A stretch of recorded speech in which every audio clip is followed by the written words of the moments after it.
Good evening, ladies and gentlemen. Welcome to the Wise Guys Sports Show here on the Wise Guys YouTube channel. I am one of your hosts. I am the Big Rican on Sports, Mike Martinez, and let's waste no time and bring in my co-host with the most, Mr. Jim Cronity, with JC Blue Note himself. And James, it is the 2025 MLB preview, the quote-unquote Big Rican Baseball Show, but we had to add something to it, didn't we? We very much did, and I don't like to kind of, start the show by playing another video, but Michael, we have to play another video. It has to be done, James.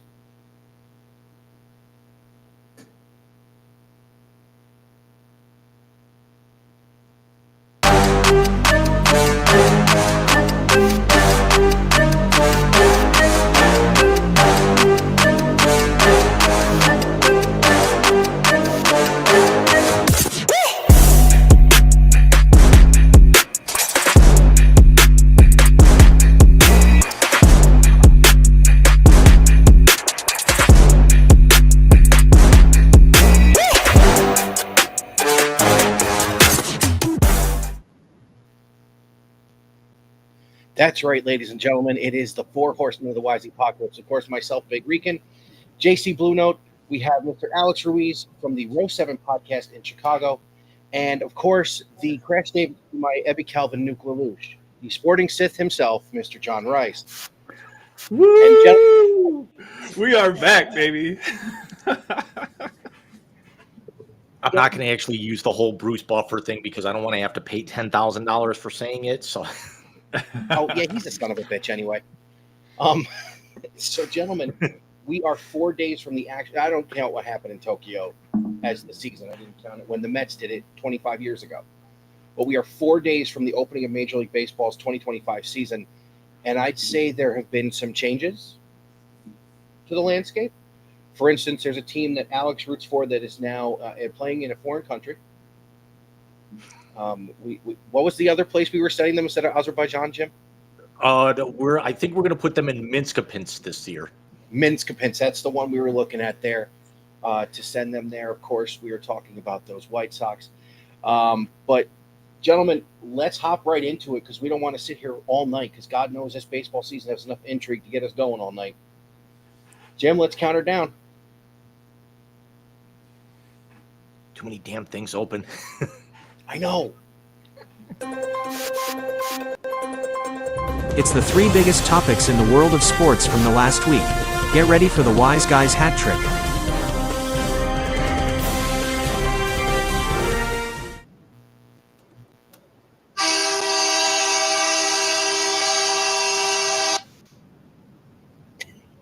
It's a goal horn, John. Oh. So we're gonna. If I wanted to blow his ears out, I'd actually.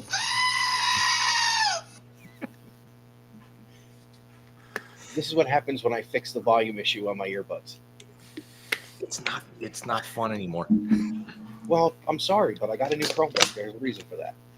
So we are going to start out in the American League East, where, of course, we had the New York Yankees really have the worst defensive inning in the history of the sport to cost them Game 5 and ultimately the World Championship. They really underwent a bigger change than most teams did this offseason, and I'm actually going to start with Alex. Alex, are you more surprised that they lost Garrett Cole for the year, or are you more surprised they actually pivoted from Juan Soto and made some smart moves?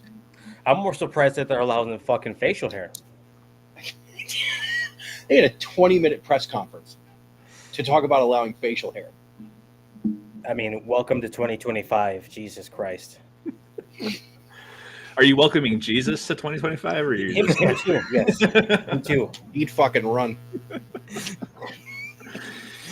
So, here, But he can't hit a curveball. Yes. I will allow it. I will allow it. No, to your point, Mike, I think I'm shocked that the Juan Soto situation, because it kind of blew up in their face. And I think at the end of the season, considering how their World Series went for them, the writing was on the wall. You could just kind of see him on the bench, and he was pretty dejected, and there was nobody really around him. So that in itself, and then like the icing on the cake for him to go across town to your boys, the Mets, was just chef's kiss right there. It was beautiful. But I will say this: they did pivot really well, bringing in Cody Bellinger, bringing in Max Fried to the highest guaranteed money for a left-handed pitcher in baseball history. But it's all starting to fall apart. They are having some serious injury issues in that rotation. And John, I'm going to go down to you real quick because you were the catcher in the group. Now, if you lose your ace and you have really, unfortunately, just Max Fried to be counted on in that rotation, where do you see this team being able to make up some room between them and really a Boston Red Sox team that has improved greatly year over year? You have to improve your long relievers. If you're going to struggle on the front end, you have to be really successful in that 4 to 7, 4 to 8 inning range. Because if you have a very poor starting lineup, you got to pray for 3 solid innings. Just pray to get through the lineup once, without some major damage. If you can get through the lineup once, then you start changing it up on them. Then the lineup can't start sitting back and teeing off on somebody.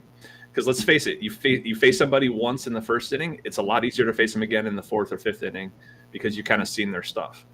So now if you're bringing a long reliever, a very powerful, strong long reliever in the 4th or 5th inning, now you're changing it up on them. Now they have to adjust to a new pitcher, and then hopefully that guy will get you to the 7th, 8th, 9th inning where you can hopefully have somewhat of a lead where you can bring in your closer at 8 or 9 and do it in that. And that's what I would do. No, I got you. And just, they, of course, lose their all-star closer from last year, Clay Holmes, who is starting opening day for the Mets. But they bring in Devin Williams, the all-star closer, and probably maybe one of, if not the best closer in the National League, to back end that bullpen. And then, of course, you have what's going on with the lineup. You have Stanton is out. You have injuries to other key members of the lineup. Not only that, you lose Garrett Cole, and I miss this. Luis Gil, the 2024 Rookie of the Year, is gone. So I don't know what possibly they're going to have the ability to keep this thing going to start the season. I mean, first of all, yeah, you have Max Fried to take over for Garrett Cole, but the problem there is Max Fried has not been himself since 2021. He's been good, but he has not been what he was in the Braves. Jim, I want to talk about Baltimore a little bit. You seem to know a little bit more about them than I do. Is a young core primed to win the AL East in 3 years if the Yankees falter at the beginning? I was putting together some numbers here, and I kind of did a little prediction where I think everyone's going to sit this year, and I do have Baltimore winning the division outright this year. I think the Yankees losing Soto and Cole is just going to be way too much for them to overcome, even with that payroll.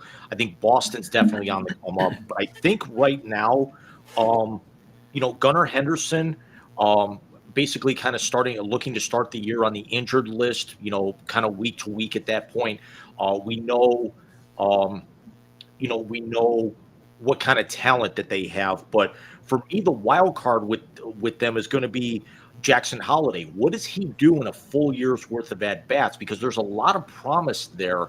And Baltimore's done this thing right. They've done it through the draft, as opposed to, and these guys are going to be in for massive paydays in the next few years. But I don't think that it goes, and Baltimore season completely hinges on Gunnar Henderson, but I think it's all a matter of how far do they clear themselves of everybody else in that division, based off of what Jackson Holliday, what he actually can do with a full season worth of at-bats. Yeah, he's if you had to ask me about a player in the division that for one of these teams to win it, it actually is Jackson Holliday for me, for Baltimore, like you. I will say this, though. Alex, the lefty that went from the White Sox to the Red Sox, Crochet, right? Eric Crochet, Crochet. yeah. is really the odds-on betting favorite to win the American League Cy Young. Are you on that, or are you against that? I think just by having new life and an opportunity to win, go to a winning team, I think he's got a good chance. But to say outright he'll win it just because he's coming off of Tommy John a couple of years back and was on a innings restriction, and then obviously with the team kind of being in shambles the past few years here in Chicago, he was lucky if he was getting through 4 and 5, and it really didn't matter because he was not getting the W out of that game. But I think new scenery, new landscape, new squad around him could potentially put him on the right path. John, does Toronto sign Vladdy mid-season, or is he gone? I think he's gone. I think he's gone. And that kind of sucks because, you know, I don't know how many people know. A lot of the baseball honks know this, but, you know, when you play in basketball too, it's like when you play in a different country, you are taxed by their country. You are taxed unless you play. You know, if you play in New York, you get taxed by New York. If you play in Cleveland, you get taxed by Cleveland. So playing in Toronto, they have, and with having the baseball salary cap, if you will, they could offer him more money than God, and I still don't think they will. And even if they do, I don't think he'll take it. Jim, is it because Mark Shapiro is running that organization? I think the only reason that Toronto is not finishing in the basement in this division this year is because the Tampa Bay Rays are going to be homeless, essentially. Here, 30-second hypothetical. What's sadder? The Savannah Bananas turned Raymond James Stadium into a baseball stadium and sold 65,000 tickets, or the Rays can't sell out a minor league park for opening day?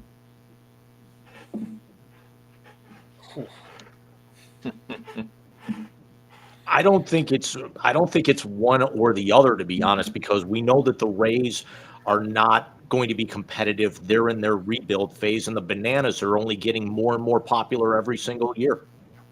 Very true. And they're going to lose McClanahan probably again for the season. Again? Looks like he blew out his UCL again. Oh, Jesus, that poor kid. Is he the one that I just read recently is getting Tommy John? Somebody's getting Tommy John. Well, Garrett Cole's getting it. Maybe it was Cole. I thought it was somebody with a longer name that was not as recognizable as Cole, but he might be. I don't think they've confirmed it yet, but the way he was holding his arm looked like it was bad news again for them. Oh, that's rough.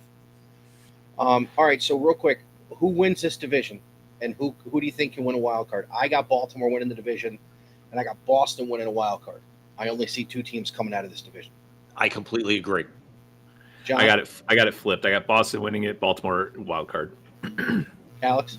I got the same thing. I got Boston winning it, Baltimore wild card, only because I think we didn't mention Corbin Burns is now in Arizona. Yeah, what the fuck was that? But I think that's a huge hit to their rotation. Agreed. James, shall we move divisions, please? And now for the part of the show where we put up the disclaimer that if you don't like autofellatio on the radio, please tune out for the next 6 or 7 minutes. You're such a dickhead. So we have 3 teams in this division that qualified for the playoffs last year, with Philadelphia winning it with a 95-67 record. The Braves and Mets tying at 89-73. You see Washington way below, and Miami just an afterthought, which realistically, what's going to change there? But now the how the turns have tabled that, you know, the New York Mets go out and basically have over $1 billion worth of contracts wrapped up in 4 players. Mm-hmm. And again, I've said this 1,000 times. As happy as I was that you and I got to announce Soto on the show that night, Pete Alonso was the first and top priority for me for this team all offseason. I said it to Alex in text. John knows I've said it, and you know I said it. So I was more excited when Pete resigned than when Soto resigned. But I want to talk about the Phillies real quick. And I want to ask you guys a serious question. Is the Phillies window closing? You're talking about the best rotation in the division, bar none, with Zach Wheeler and Aaron Nola at the top of the rotation. Bringing in Jordan Romano to help the issues they had. We saw it in the playoffs. The Mets feasted on their bullpen. Is the Phillies window closing? And I want to start with John. Does that core that went to a World Series in 2022 and an LCS in 23, is it starting to shut for them? I don't think it's starting to shut. I think it's closed. Really? I don't even think you'll see them come out of the division this year, in my opinion. Then you're really going to be shocked with what I say later.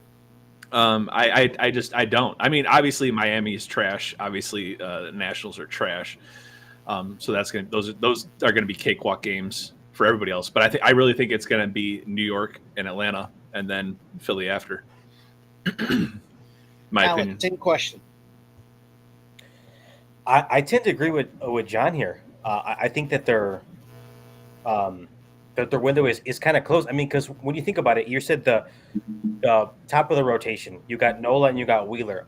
After that, I mean, 3, 4, and 5 are questions. I mean, I know you got Ranger Suarez, who I guess is technically your 3 or maybe your 4. Yeah, you got Romano in the bullpen, but you got Bryce Harper, who's a year older. You got Castellanos also a year older, Schwarber a year older, and I think the way they got bounced. What's that? Real Muto, yeah, him too. I think the only really young talent that they have, Alec Boehm.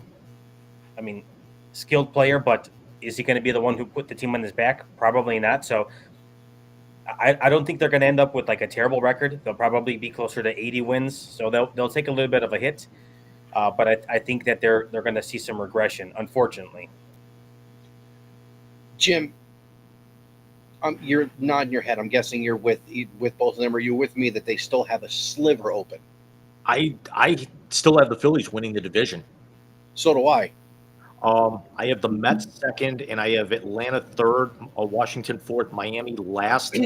I think really the MVP of this division between all 5 teams is Kyle Schwarber. We got to keep in mind he's still only 32 years old, and he's gone for 46, 47, and 38 home runs the last 3 years. I completely agree with Alex about Alec Boehm, is that you've still got Real Muto, you've got Bryce, you've got Schwarber. If Boehm's going to continue to keep blossoming, he's got to keep up with those 3 guys realistically in their lineup. I don't think that Philly goes. Again, it's not a collection of just one linchpin, and the whole team falls apart, and then the Mets win that division going away.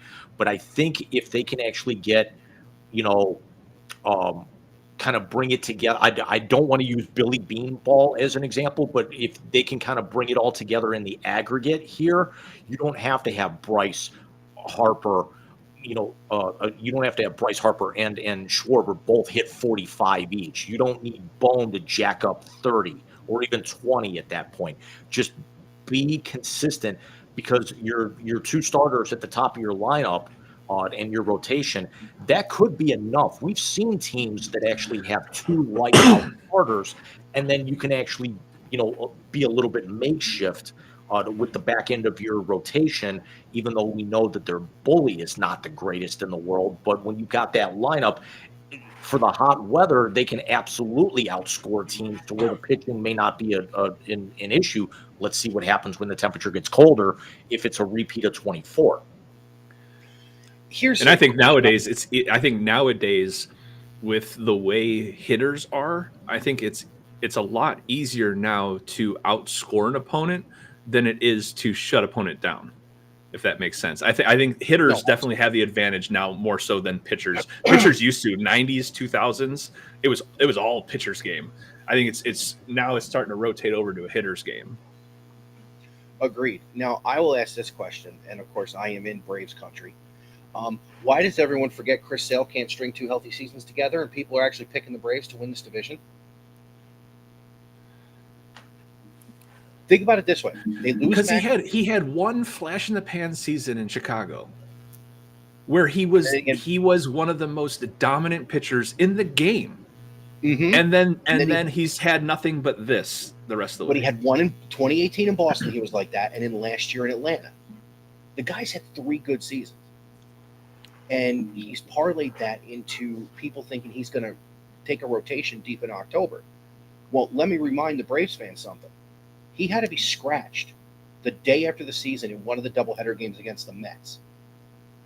He then didn't pitch in the division series against the fucking Padres. Are you kidding me? You're not. And nowadays you have to have 5. You have your rotation has to have 5. Agreed. But it seems to me the teams that have a guy that can be a linchpin, which is what my boys are missing terribly, seem to be the ones that can get through the regular season more unscathed than others. So the fact that you are telling me that Spencer Schwellenbach and Spencer Strider coming back from TJ Bless you. are going to get you 95 wins? What? Acuna's not playing till June. What are we on?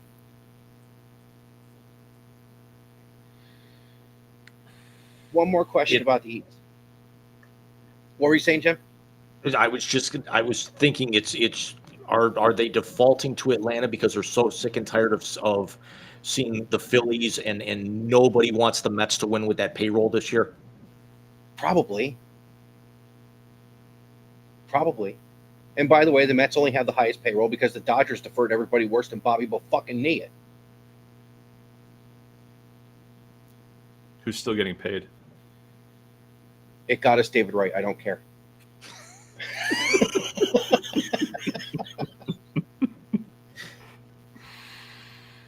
On that topic, I am hoping to be in New York July 19th when they retire his number.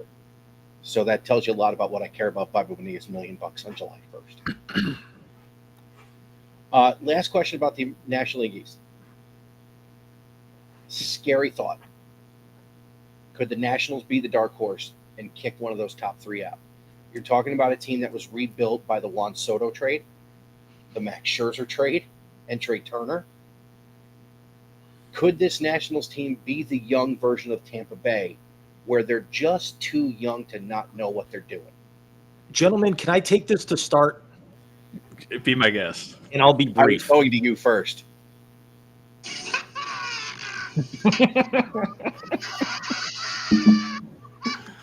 And with that, I'm done. Okay. You're looking at minimum a 24-game swing. They'd have Minimum. to win 95. Yeah. Okay. They're not going to do that. I just that's throw it out there happening. because I give them 2 years before they're starting to do shit like that. I just didn't know if anybody Not thought they could maybe do that. we'll revisit that next year and moving forward, but this coming season, I don't see it happening. Alex, you with those guys? Yeah, I'll give him maybe 4 or 5 more wins, but I'm not going to put him in the 80-plus wins just yet. You got to give C.J. Abrams a little bit more chance to kind of grow. James Wood, who's supposed to be like the next kind of phenom they got, I think, in one of those deals with somebody. But young guys still, long way to go. Okay. I'll start with the prediction, and I have the Phillies winning the NL East for the 3rd year in a row. I think they win the East. The Mets finish a very close second. That lineup's scary. This might be the best lineup the Mets have had since 2006, when that team just ran roughshod over the National League. I have Atlanta finishing 3rd. I don't think they overcome losing Max Fried and having to rely on Chris Sale and Schwellenbach and a returning from Tommy John Spencer Strider. Washington, I have at 77 wins, so they improved by 6. And then the Marlins lose 100 games again. It's a shame we actually went to the Marchand because Schellenbach could actually be could have been our new Brett Michaels. It's just so much fun to say. Alex, what do you got? I got your boys, Mike. I got the Mets winning the division. I got Phillies coming in 2nd, Atlanta 3rd, Washington 4th, and the dumpster fire that is the Miami Marlins. another year or two, we're going to be relocating them. Yeah, they're already searching. They're already investigating. They're taking Yeah, over the stadium in Azerbaijan when the White Sox moved to Minsk. International. The Tijuana Marlins. It's got a ring to it. It's a bar, John. I have the Mets winning the division. I have Atlanta coming in second. I have Philly coming in third, and then Washington and Miami are the janitors cleaning up the rest of the room. How many teams get into the postseason from this division, guys? Ooh, 2. I think with the way I have it set up, I think Philly squeaks in. I think Philly squeaks in there. That's what I have too. That the team that finishes in third place is going to be the I think 6, the 5 they'll or squeak 6. in. Yeah. What do you think, Alex? I'm going to only say 2 teams. I think the Central, we'll get to it, kind of decided. The West is kind of interesting, so I think out East, probably just 2. Okay. So let's And get with to that- your guys' part of the country.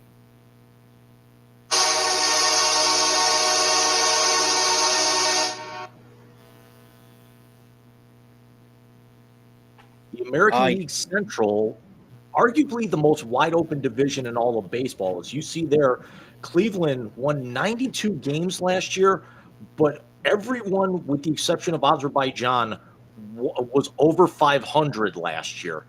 And the White Sox setting the modern day record for losses in a season, but 3 teams into the playoffs, and Minnesota was very, I mean, if it was mathematically possible for a 14 to get in, Minnesota would have been there.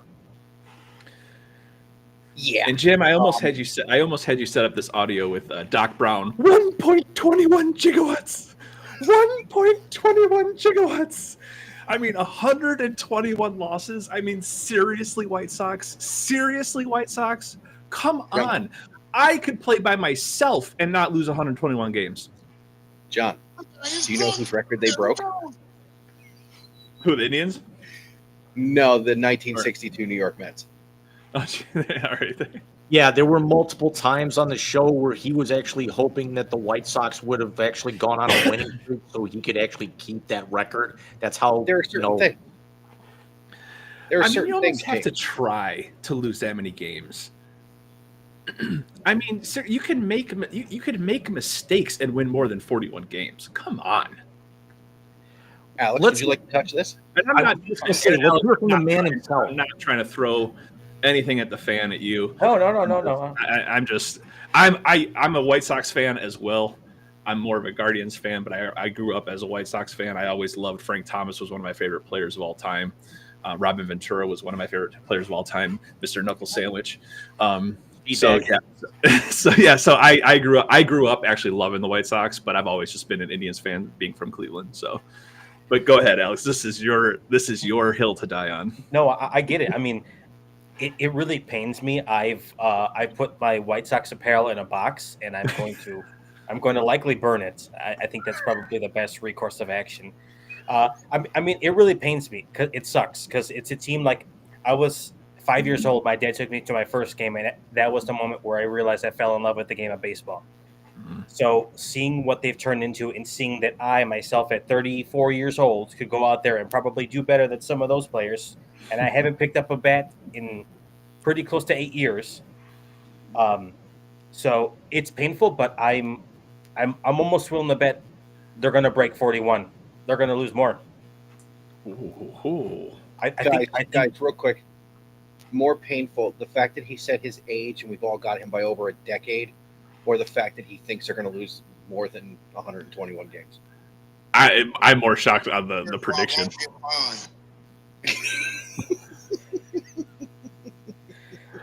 I'm more shocked by the prediction. I was going to say I didn't want to talk over you, John, but I think that speaks for all of us. Yes. I mean, I haven't really kept up with too much with them, just because like what's there really to look forward to in terms of Chicago baseball on the South Side? Nothing really. I mean, you got a bunch of unproven talent, guys that they've gotten deals. I'm sure probably guys that they've got for like sacks of oranges. I'm sure. I'm positive. So I think they cracked 39 wins this year. I really think that they do. Honest question: who's your manager?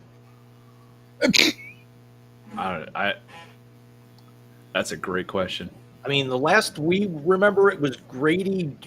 Don't put my junk in a coffee cup. Sizemore. Will Venable. Yes, there we go. I even forgot myself. Wasn't that the offensive coordinator for Florida a few years ago? That's Venables.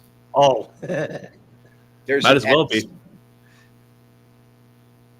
Oh No, my I God. mean, I guess just to put a ball in it. Of course, I would love to see them win more than 41 damn games this year, but there's nothing that's going on on the organization that kind of gives me any motivation to believe that they can win more than that, just other than a little bit of pride that they might have, honestly. worst run organization: the Chicago White Sox or the Dallas Mavericks. The White Sox. Chicago White Sox, without a doubt, Okay. by a Just country figured it mile. Country mile. I just figured I'd ask. Yeah, no, I get it. We saw the Gardos locked up Tanner Bybee today, 5 years, $48 million. Buy out some of that free agency. Good move.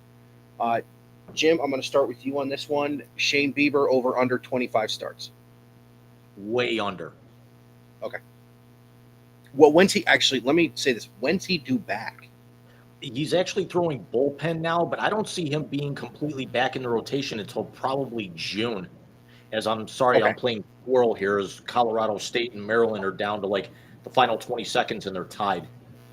Ooh. So I lost my champ. I really don't care. we'll talk about that in the second half of the show. Okay. But I really, at this particular point, yeah, the Gardos want to actually be competitive. They want to defend their divisional crown. But how do you get better by subtraction?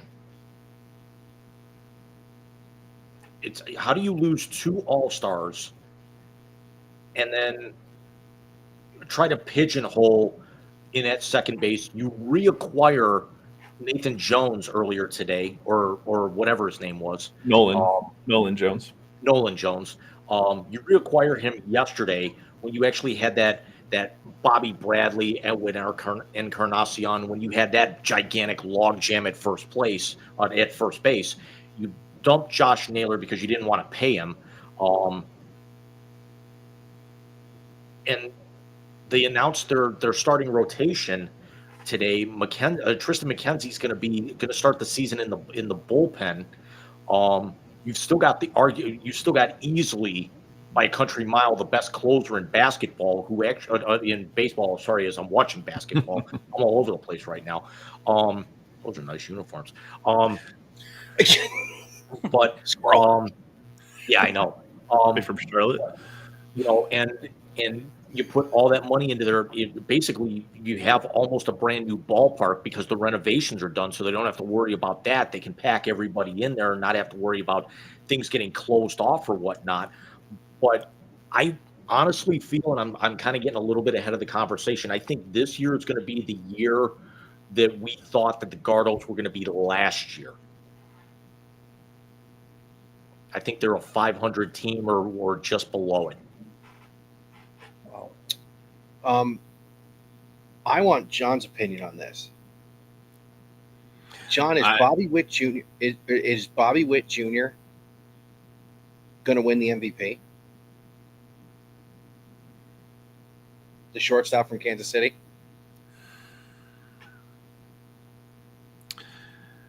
No. Short answer, no. Okay. Here's how you win by addition by subtraction. All you have to do is have the name Cleveland Guardians on your shirt. They have done more with less than anybody in baseball, and they repeat it every single year. They always find some way. They're seriously like the living and breathing Major League Baseball team from the movie. They every win they peel off a piece. Every win they peel off a section. Like, that's seriously how every year we're like, who the F are these guys? And then every year they tend to show up and they bring it. And I don't know who that's a testament to. I don't know if that's a testament to their farm club. I don't know if that's a testament to it's definitely not a testament to the ownership. Let's be honest there. But they find ways to win. And they're just a gritty team. The city loves them and the city backs them. They're as good as the Cavs are right now.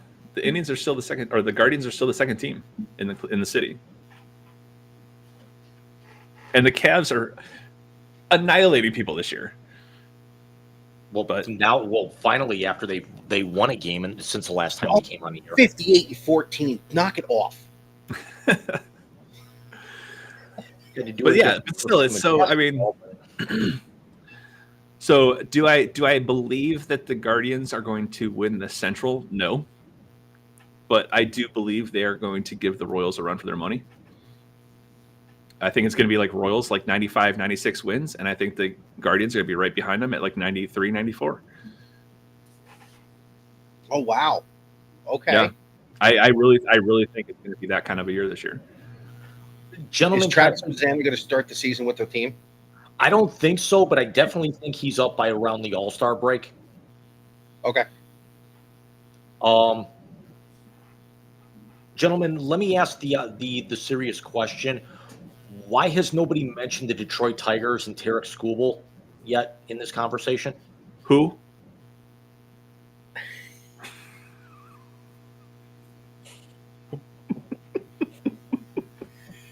John. You know, the guys who took them to 5 games in the division series last year. I know. Single-handedly. Basically. Here's why they haven't mentioned them, Jim. And it's the question I asked John before. The Kansas City Royals, for the first time since 2015, have an honest-to-God shot to make a deep run in the playoffs. I don't think Detroit's there yet. They don't really have a ton behind Skubal. Although the addition of Jack Flaherty, well, didn't they have Jack Flaherty at one time? Yes. Bringing back Jack Flaherty. Hi, Ollie. Bringing back Jack Flaherty is a huge upgrade to the second part of that rotation, especially with what you saw him do last year, winning a ring for the Dodgers. The thing about the Tigers is, and this is just my opinion, and I thought about the Mets until they decided to actually upgrade this offseason. When you catch lightning in a bottle like the Tigers did, like the Mets did, and you play out of your mind for an extended period of time, the question is that what you are, or is that just lightning in a bottle? The reason John can make those statements about the Guardians is because they've done it for the last 25 years, where they just get rid of people and they're better for it. The Tigers haven't shown that yet. The Royals have rebuilt this thing from the ruins of the 2015 championship. And they have their gem and Bobby Witt. They have the Paisan at first base. They got the old Puerto Rican behind the dish. I mean, this team, and they got Seth Lugo, who had half a UCL because his has been torn since he was with the Mets, being a Cy Young finalist. The Royals are loaded for bear. It's scary when you see what they did last year and know that really the Yankees didn't show up for I'm sorry, let me put it this way. If the Yankees didn't have a sprinkle of angel dust, wow, I thought talking about the Mets, a sprinkle of fairy dust last year, you could have been looking at a Guardians Royals LCS. Alex, you're the other AL Central fan in the room. Let me ask you this. What the fuck is wrong with the Twins? I mean, they're devoid of their name. The Twins.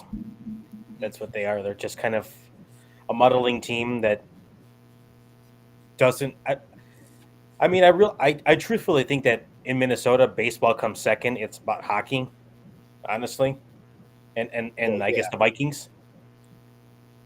But they're just kind of like a team that, I mean, sometimes they stay afloat, but a lot of times they're just kind of irrelevancy. So I don't know that they really want to win or really want to compete, because they went for it a couple years ago, getting Correa and stuff like that, but it didn't really kind of flourish or nothing. I think it's a 2-team race. It's Kansas City and the Gardos, honestly. And my kudos to the Gardos, because they have one thing that I'm just envious of, I guess, and it's something very simple, but just talented scouts to actually find quality players. It's understated, because no matter who that they lose because of free agency, because another team kind of goes after them or whatever, or they go down with an injury, it's like next man up, and like the next guy up is like you don't skip a beat, and I'm just like, holy hell. So kudos to them for being able to kind of stay always in the mix. It's like the fucking Cardinals. Basically. Speaking of which, let's actually shift gears and let's get over to the. We got pick winners, James. Okay. Yes. Sorry. It's as the Crab Five just walked off against CSU. Yeah, I saw Maryland won. We'll get to the state of Maryland in a little bit, James. You know what I'm talking about, right? Yeah. Okay, good. Alex, who do you have winning it, and how many teams get into the postseason out of the AL Central? So 2 teams are getting in, like I said, and it's going to be a dog race. I think Cleveland will squeak it out, but I think Kansas City will be right on the tails. I'm talking probably about 5 to 6 game difference at most, honestly. I got Kansas City winning the division, Gardos in second. I have a 4-game spread between 1 and 3, and Detroit finishes in third again. And I think all 3 teams again get in the postseason. Jim? Okay, sure. I'm going to go Detroit wins the division because of Tarek Skubal, because Skubal is he's this dominant and he doesn't blow by pitchers. He's got such an arsenal. He's very Maddox or Smoltz like, so there's no reason that he couldn't actually be that dominant again. And when your pitching is that dominant every 5th game out, we actually saw what kind of lightning that they caught, and hopefully it woke something up under them. I got Kansas City second. I have the Gardos at third. I have Minnesota fourth, and Minskopinsk bringing up the rear. I'm going to put Detroit and Kansas City in, and I'm going to put the Gardos as the odd man out. John? I have Kansas City 1, Cleveland 2, Detroit 3, all 3 making it. Another thing, what blesses the AL Central over any other division is having the White Sox in their division. Having them in the division boosts all their records. I mean, let's be honest. The Chicago, I'm looking at the record right now because I wanted to bring it up because I wanted to make sure. The Chicago White Sox were 10-42 against the AL Central. 10-42. That's 42 wins. That's at least 10 extra wins per team. So and I want to every other Royals were against the Guardians. So yeah, so probably because they always own Cleveland, but that's 42 wins spread across 4 other teams. So there's no wonder the other 4 teams all finished above 500. I feel so bad that we're just beating Alex up tonight. No, I sleep good at night. Okay, I sleep real good at night. I hope they're playing in the Little League World Series special, so then that way they can actually play against some Little Leaguers and actually maybe win a game or 2. No, they would lose that game. So I hope they're there for that. Yeah, actually see how real baseball is played. Yeah, fundamentals. It's just goes over their head, I think. Well, they were talking about expanding, so I mean, could Omaha be on the docket? Oh my God. Dude, I feel bad for you, bud, because it's usually the Mets taking this fucking bath. Let's put it this way. 3 teams last year, 3 teams won over 30 games in their division. 2 of them were in the AL Central. The other one was the Brewers. The Guardians won. The Guardians won 30, and the Royals won 33 in their division, and then the Brewers won 32. So 3 teams in all of baseball won more than 30 games in their division. Thank you, Chicago White Sox. But John gave us the perfect segue, James. Oh, I'm sorry, I pointed the wrong way. The NL Central only had one entrant in the postseason last year. Of course, that was the Milwaukee Brewers. Sorry, Milwaukee. They did have two other teams finish over 500, St. Louis and Chicago. Cincinnati finished fourth, and the Pittsburgh Pirates stayed where they normally stay, which will not happen this year, in my opinion. But I want to start with the two gentlemen who reside in the city of Cleveland and ask them, are you okay with the Cincinnati Reds' new skipper?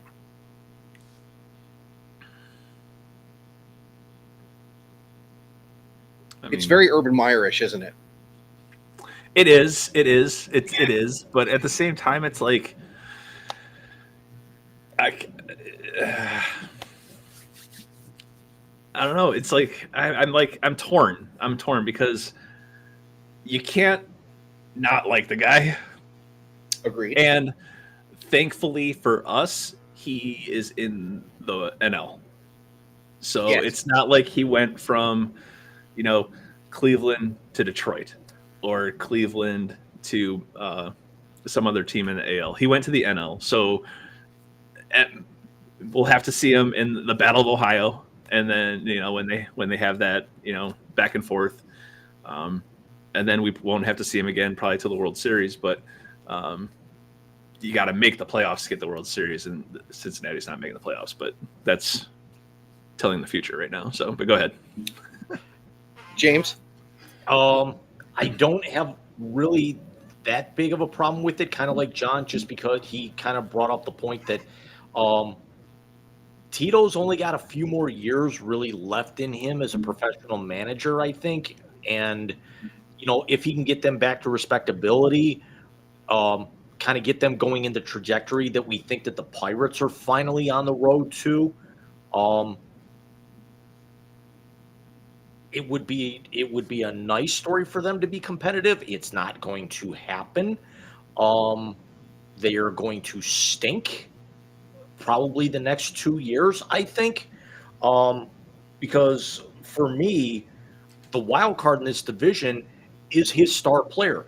Ellie De La Cruz struck out 218 times last year, and he needs to be a lot more flash than a lot more flair and a lot less flash, because he's quickly turning into a flash in the pan. He's a ticket seller. He's quickly turning into the Savannah Bananas of the National League. Ouch. He puts in tons of great numbers, but they can't really do anything, outside of that.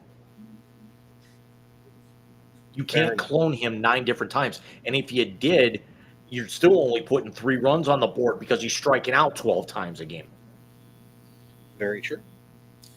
Here's another piece of this, and I'm being very serious when I say this.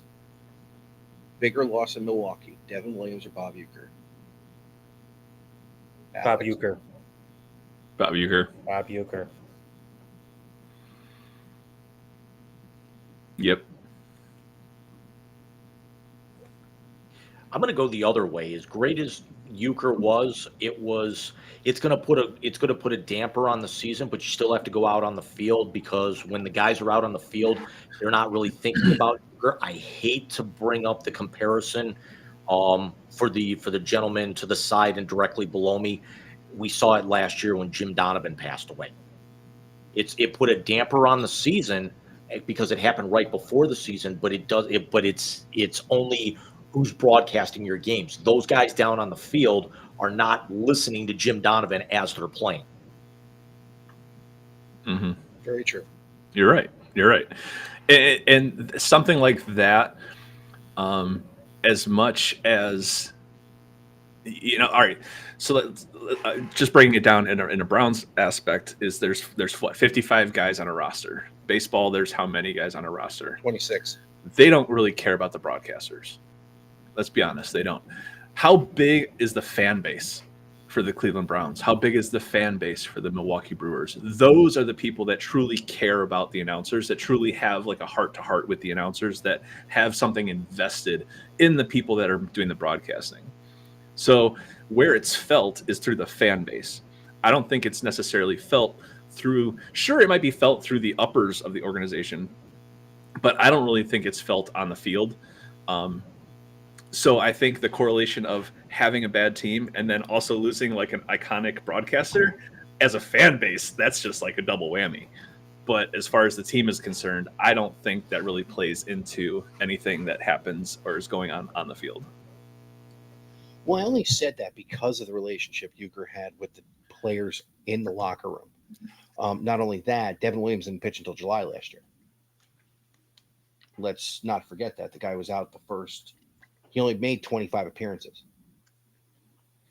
And in football, he only played 17 games. So, well, no, I know. But I'm saying he only made 25 appearances, and, they won 93 games. I think he had 16 saves. So you're talking about a team that had 77 wins without him even sniffing the field.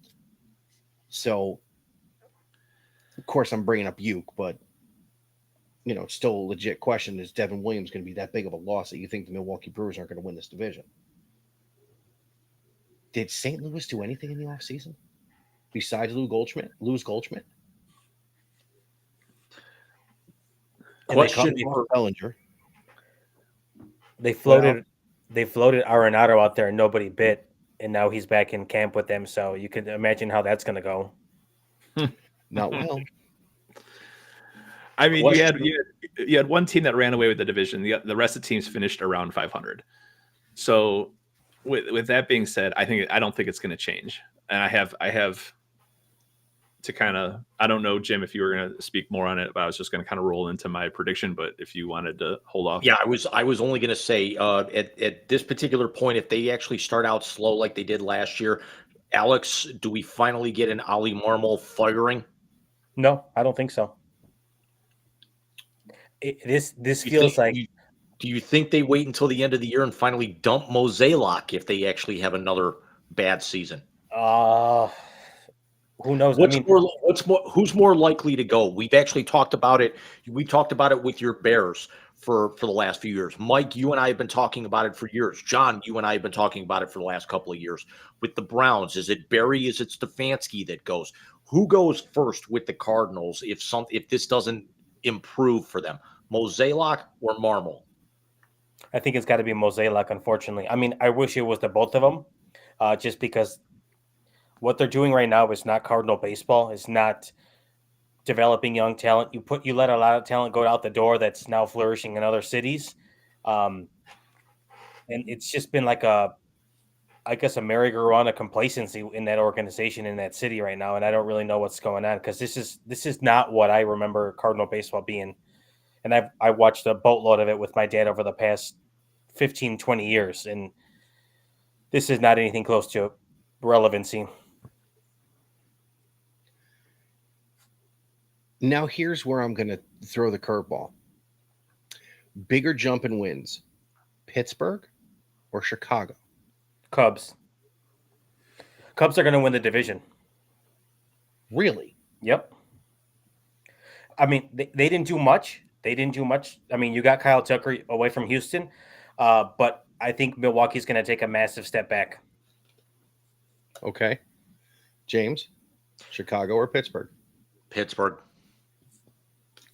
The Pirates are the only Pittsburgh team I could ever see myself cheering for. I was a Bucks fan growing up. Bonds, before his head became the size of a basketball. It's nuts the size of Raisinets. What's that? And his nuts the size of Raisinets. But I mean, Skeens, we talk, there's the confirmed reports that he's been working on several extra pitches to his repertoire so he doesn't have to blow guys away. I mean, just think of what now he wins the Rookie of the Year. He finishes third in the Cy Young. What is he going to do with a full year under his belt? And now with that level of confidence, knowing he's got extra in his repertoire so he doesn't have to blow his arm out with gas. Alex? Yeah, I just want to ask something real quickly because I've been hearing rumblings that he's not really content with Pirates ownership. How is that gonna play out? I guess are they gonna eventually move him at a certain point and just blow it again? With somebody of that caliber who had that level of buzz, I don't see how. I think you're going to have to bend over backwards. I think this is going to be something where he might be discontent, but the ownership is going to have to bend over and give him whatever he wants anyway. John, what do you think? Chicago or Pittsburgh takes a bigger leap this year? That's tough because probably Chicago, but like by like a game or two. Maybe they win an extra couple games here or there. I think Pittsburgh's pretty much going to be the same. They really didn't do much.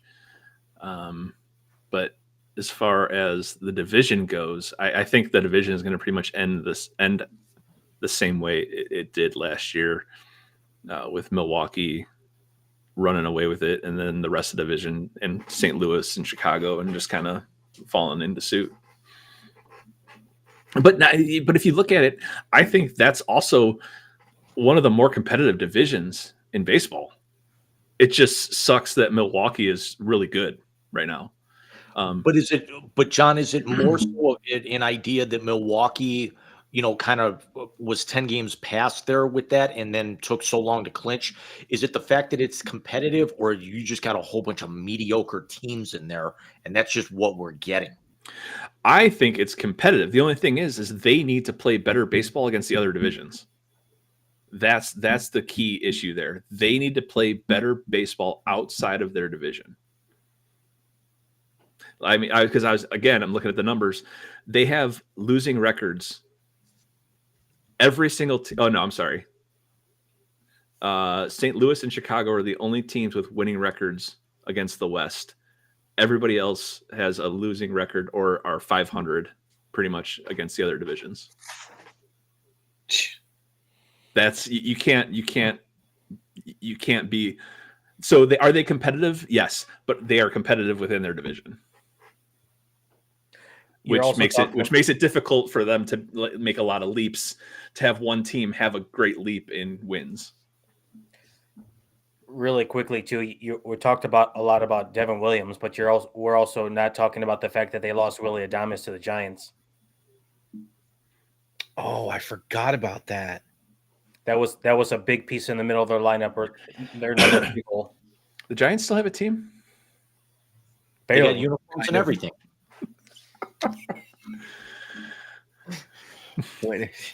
It's like, when can we sneak it? I mean, I'm still waiting for Buster Posey to get off the IR. He's their GM now, John. I know. He's going to pull a Roger Dorn. God. And at 9:40 in the morning on opening day, he's going to activate himself. You think April's too early for a Roger Dorn? Predictions, gentlemen? I don't know where it's at. I got Milwaukee winning the division but losing more games. I think it's going to be Milwaukee's going to get to about 89. The Cubs are going to get to about 88, 89. They're going to be very close. It could be a la 2022 in the NL East, where the teams ended in a flat-footed tie and just the team that won the season series won the division. I think St. Louis is going to regress and finish in 4th place behind the Pittsburgh Pirates. Ooh. And Cincinnati, unfortunately, is going to bring up the rear in Tito's first season in Cincy. James? I'm kind of sort of along the same type of mindset here. I have Milwaukee winning the division. But I mean, St. Louis and Chicago, I have them flipped. So I'm going Cubs 2nd, Cardinals 3rd, and then I'm flipping Cincinnati and Pittsburgh. I think the Skeens factor makes them a little bit better than Cincinnati on his own. Could he actually maybe, be enough of a trigger there, and what they're kind of doing, and the fact that they were hovering around, within 5 or 6 games of 500 for a good chunk of the year? Could they actually maybe, move themselves into 3rd?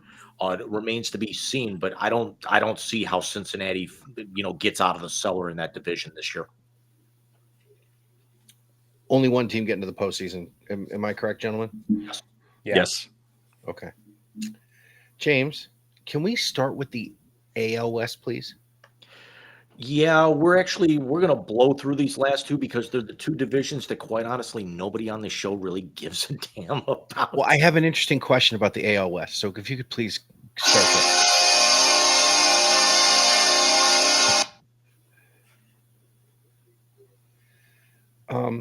Here's my question.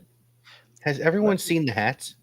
Go ahead and let me correct that graphic real quick. John, have you seen the hats? No, what hats are we talking about? What are we looking at? They did logo inlay hats. Michael, I will pull it. Please do. I was gonna pull it up on my own, but go for it. And the American League West has had to have 3 of them pulled from the shelves. Oh no. Oh, If anybody can find me one, I'm willing to pay top dollar for it. Top Somebody fucking dropped dollar. $1,000 for them. Somebody dropped it for a fucking G. Yeah, I've seen them going for like $900 to $1,000. Wow. I need to see these hats. But yes, you do. We may have a new entrant into the Wisey Hall of Fame for next year. Oh no. Is this better than the Charlotte jerseys? Oh yeah, Most is good. Are you serious? yeah. Jim, what's taking so long? It's I'm holy, trying to remember where I pulled the logo, where I pulled the graphic from last week. it's a holy trinity of the AL West.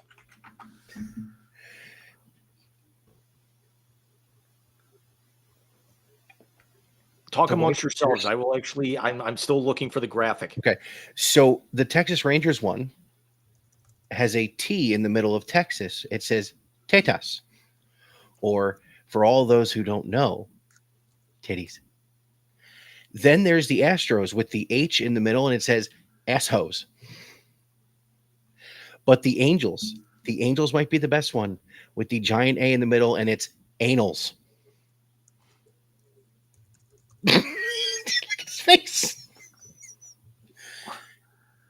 John, I thought you were going to talk about the fact that if you put their hats next to each other, it says shat. No. But This that is is even worse. This is so much better. Like why? They've become the Pornhub division. Like why? Like who?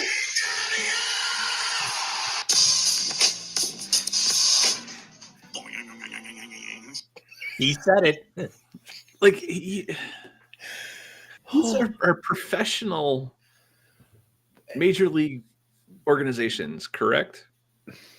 You're telling me that nobody, unless they were just ignorant and they were just like, oh, this is going to be hilarious.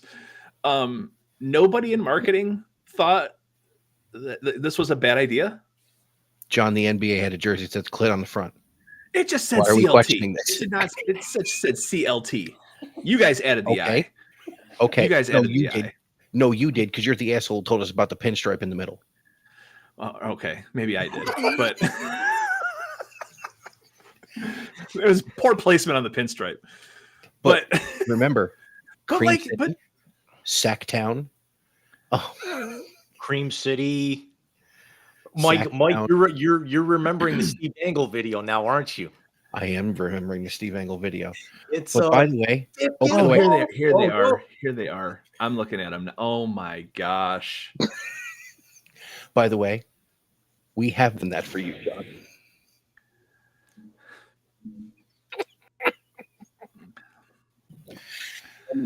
This is The massive. this is For me, the Texas Ranger one just takes the cake. It just says it. It's flat out says it. It's, like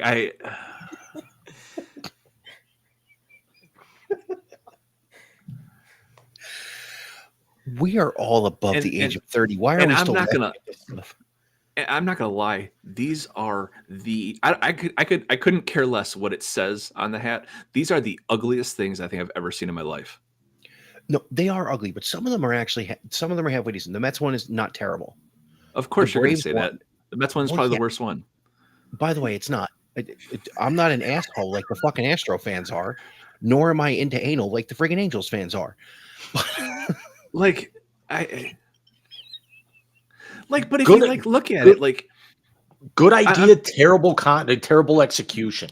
Yes. like you have like the Boston B and then it says Boston. Then you have the Cleveland Bowman. C, then it says Guardians, right? You have the Yeah. TB and it says Rays. Then you have the KC Royals. And then you have like, you know, the C in Chicago. It's like, make up your mind. Display the team name or display the city. I agree with you there because the Yankees being It's one so and the Mets jumbled. being a different one, it is jumpy.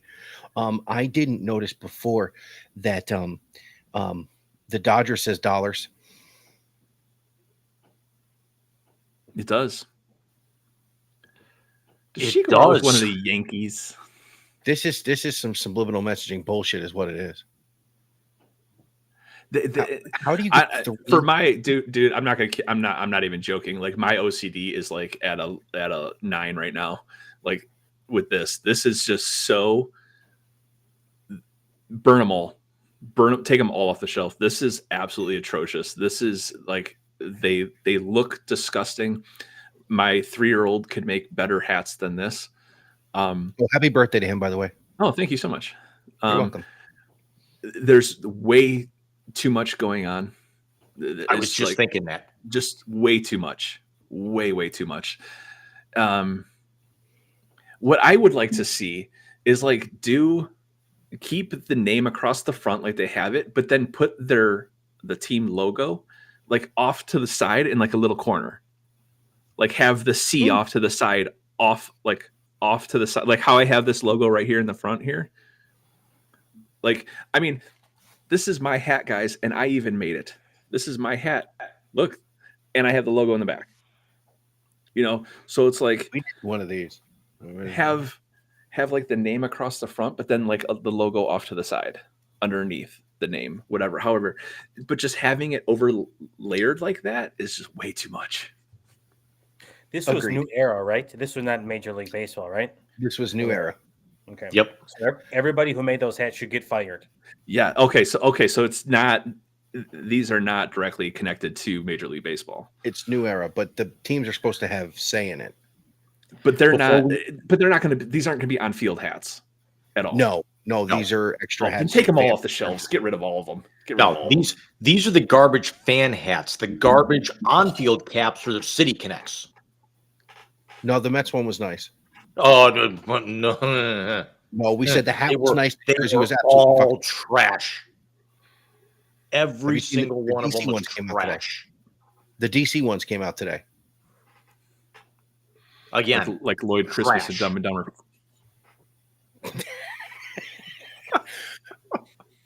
We have now had a Dumb and Dumber reference on the show. Like I don't know. It's just it's too much, and leave it to New Era to do something like that.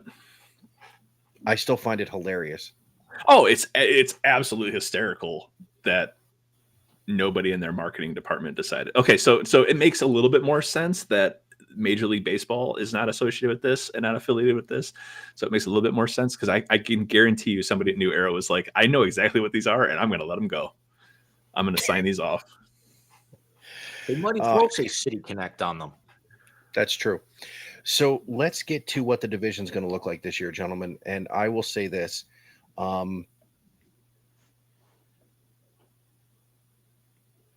The joke of the day is that the team that finished third last year is going to win this division going away this year. They're going to be healthy. Apparently, DeGrom has been throwing these left foot. Young offensive core with Marky Simmons and what the hell's the shortstop's name? Seeger. They're going to. I think the Houston Astros are going to finish last. No Behind the way. Angels? I'm sorry, they're going to finish fourth. I think Oakland finishes last. Who? I'm sorry, Sacramento. Excuse me. I apologize. You mean the team with no city? The artist formerly known as the fucking Oakland Athletics. I almost should just put get a Las sim- Vegas in there. Oak sack. Yeah, that's even better. What I want to ask you guys is, what the fuck happened to Seattle?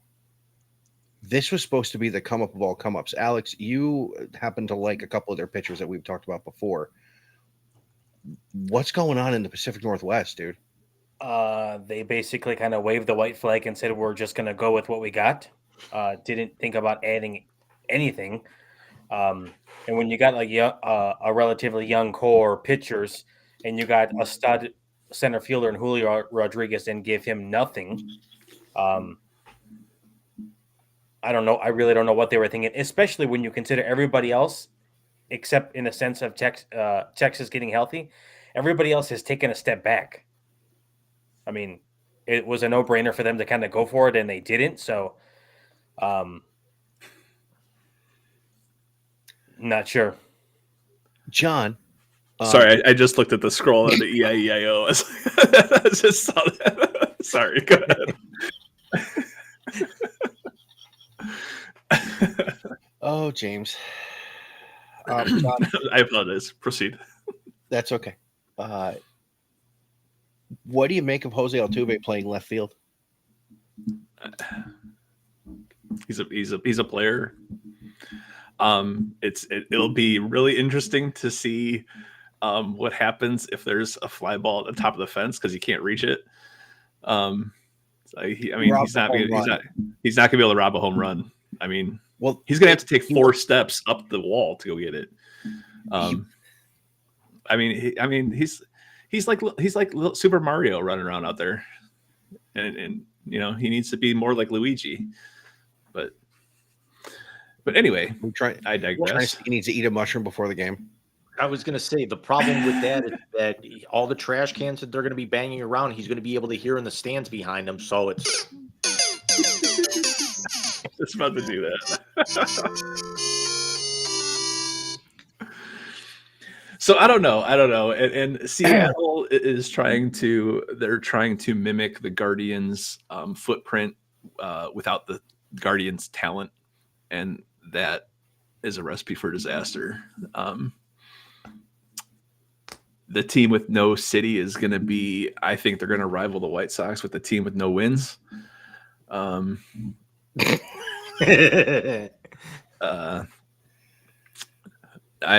know. I mean, as long as the Astros are still in the division, the Astros are going to run away with the division. I don't foresee them having, a crap load of wins or anything like that, but I don't think they're going to be challenged for the division title.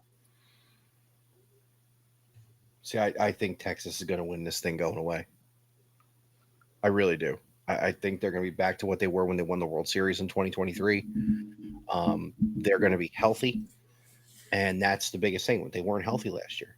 Between World Series hangover and injuries, they weren't there.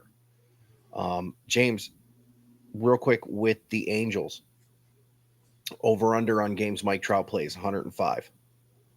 Under. That sucks, dude. The only entertaining thing about this division is going to be those hats and all the jokes that are going to get made all year. This is the we don't give a damn about anybody in this division. True. Is Mike Trout turning into the LeBron James? No, because Mike Trout doesn't play. That's what I'm saying. Like LeBron James just ends up just taking days off for no reason whatsoever. And no, Trout's turning into Griffin. Getting hurt left, right, and center. Oh, he's legitimately getting hurt. You're thinking of Anthony Rendon, who just decides not to play. He just doesn't want to play. That's what it is. Who has played less games since he signed with the Angels than Ted Williams did during World War II. Hey, but we had a league of their own, so it's all good. And yes, and unfortunately, Rendon. We had the Rockford Peaches. Listen, dude, they could take out the White Sox.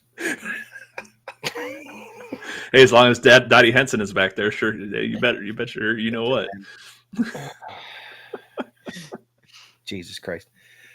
Can we go to the second division? No one cares about, James. Do we even want to do predictions here? Texas wins the division. They're the only team that gets in the playoffs. That's me. I have Seattle. It's That's the only one that gets it from me. I have John? Houston. They're the only ones that get in. Alex. I got the Rangers getting in. Nobody else.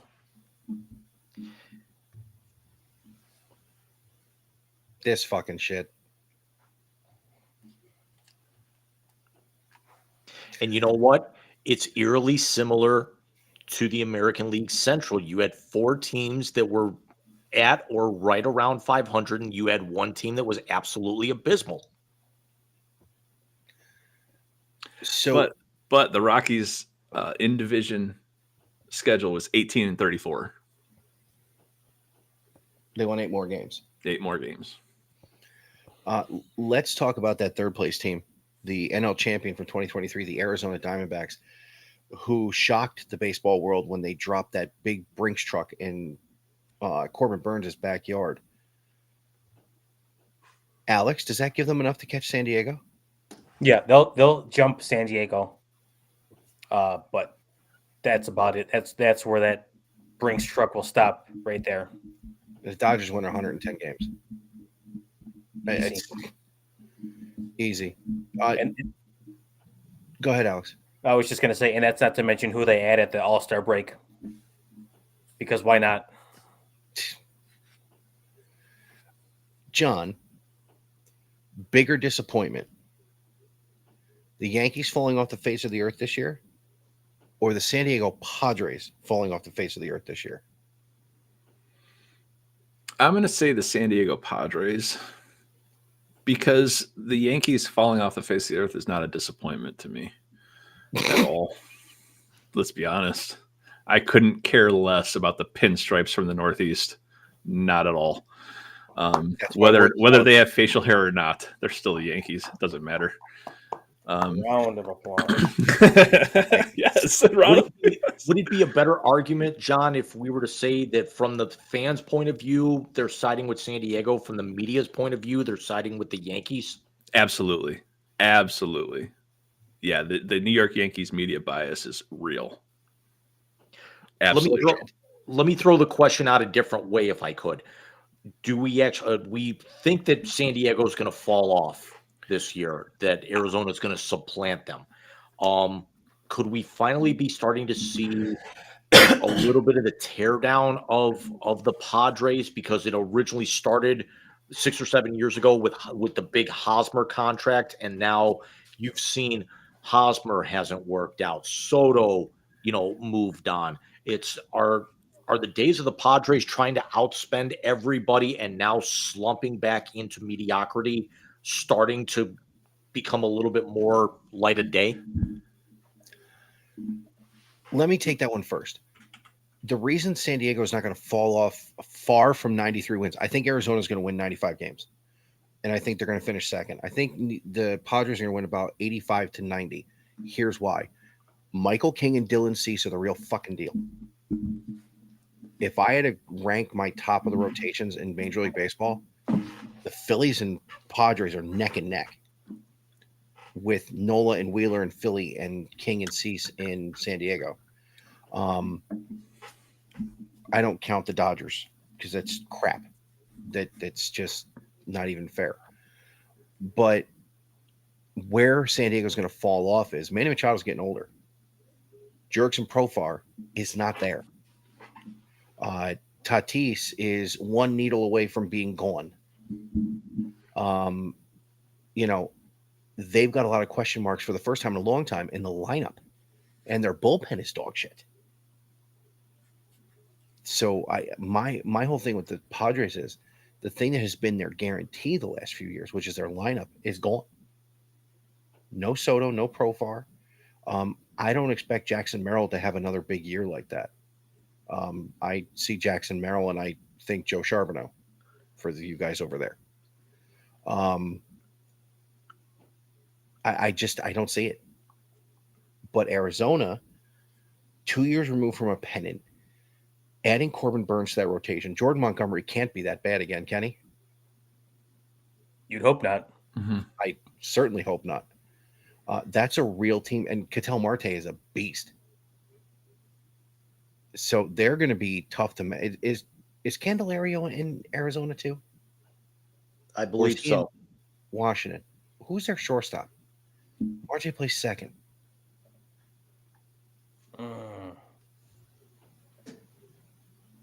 These guys got the computer. I'm doing this shit from memory.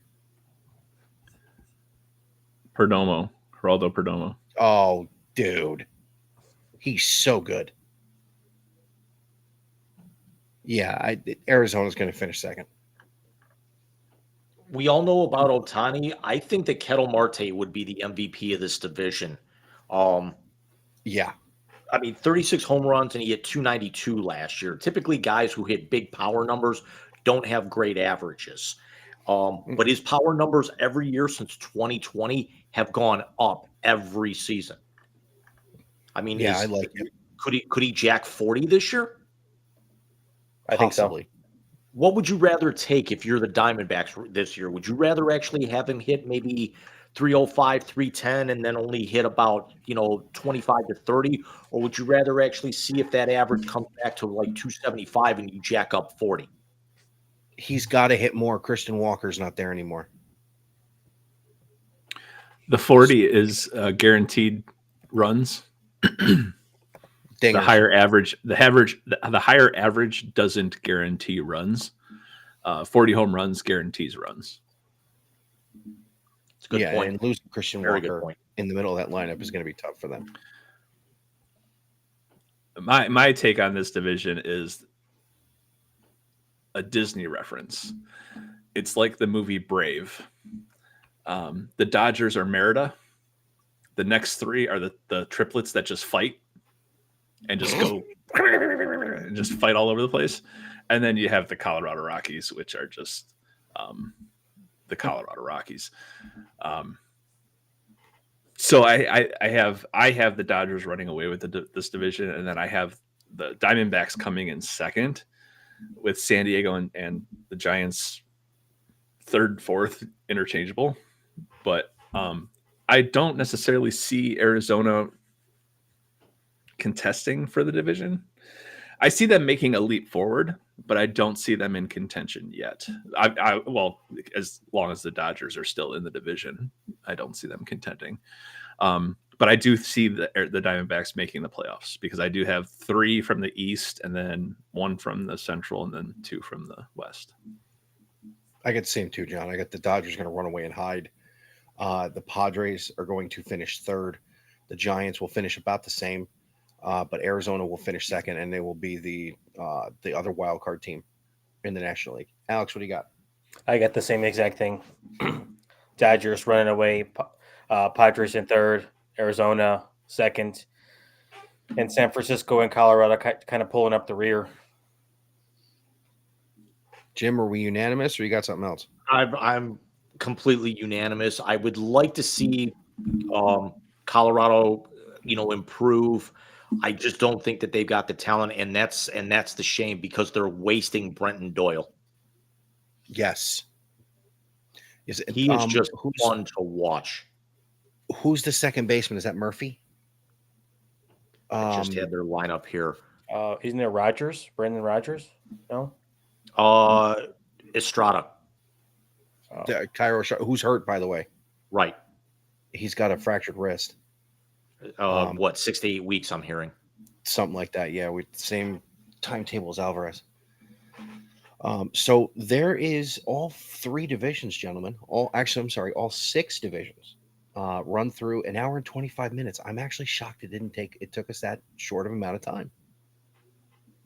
John, you're onto something. I do what I can, man.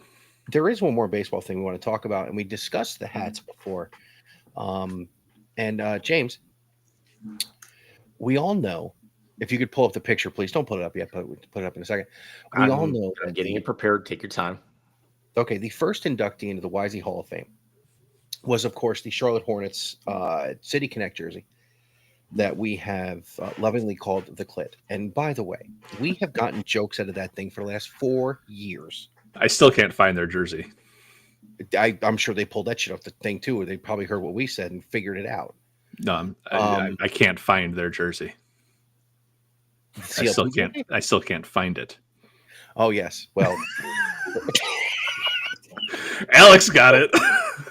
the next picture we have for you, John, might help you with that. And as I know exactly where you're going. I know exactly. Wide world of sports is going on here. I seen this the other day too. I would follow that up with the next line, but I don't think that's appropriate. Listen, dummy. But we all know the minor league teams like to do things to engage the fans. For instance, the Binghamton Rumble Ponies, the New York Mets Eastern League affiliate in AA, is going to be the spicy meatballs for an Italian Heritage Night, and complete with a Chef Boyardee hat. But I think Chesapeake Bay may just take the cake. Gentlemen, I give you the Chesapeake Oyster Catchers. No. No. What?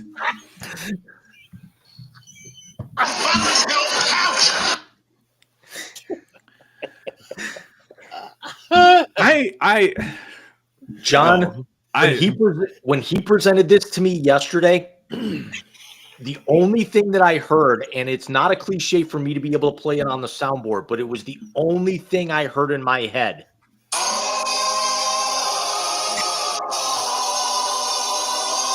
This was Michael's coup de grace.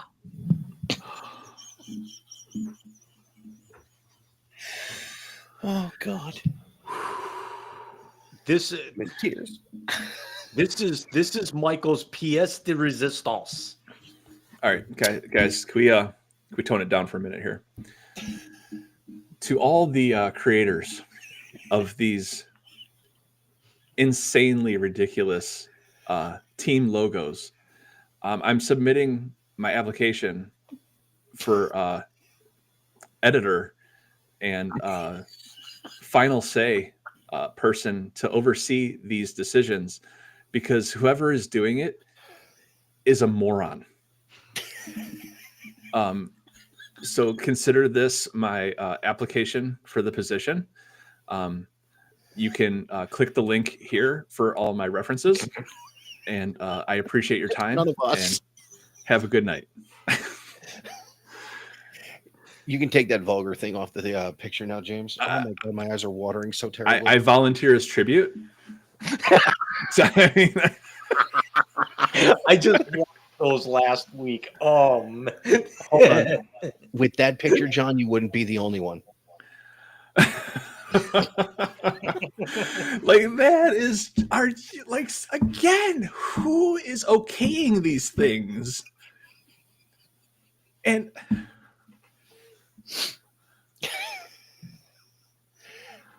Jim, I think we have an inductee into the Wisey Hall of Fame. I really do. oh my goodness. We're gonna. I mean, it's certainly going to be an OTR that I'm going to cut this week. You know.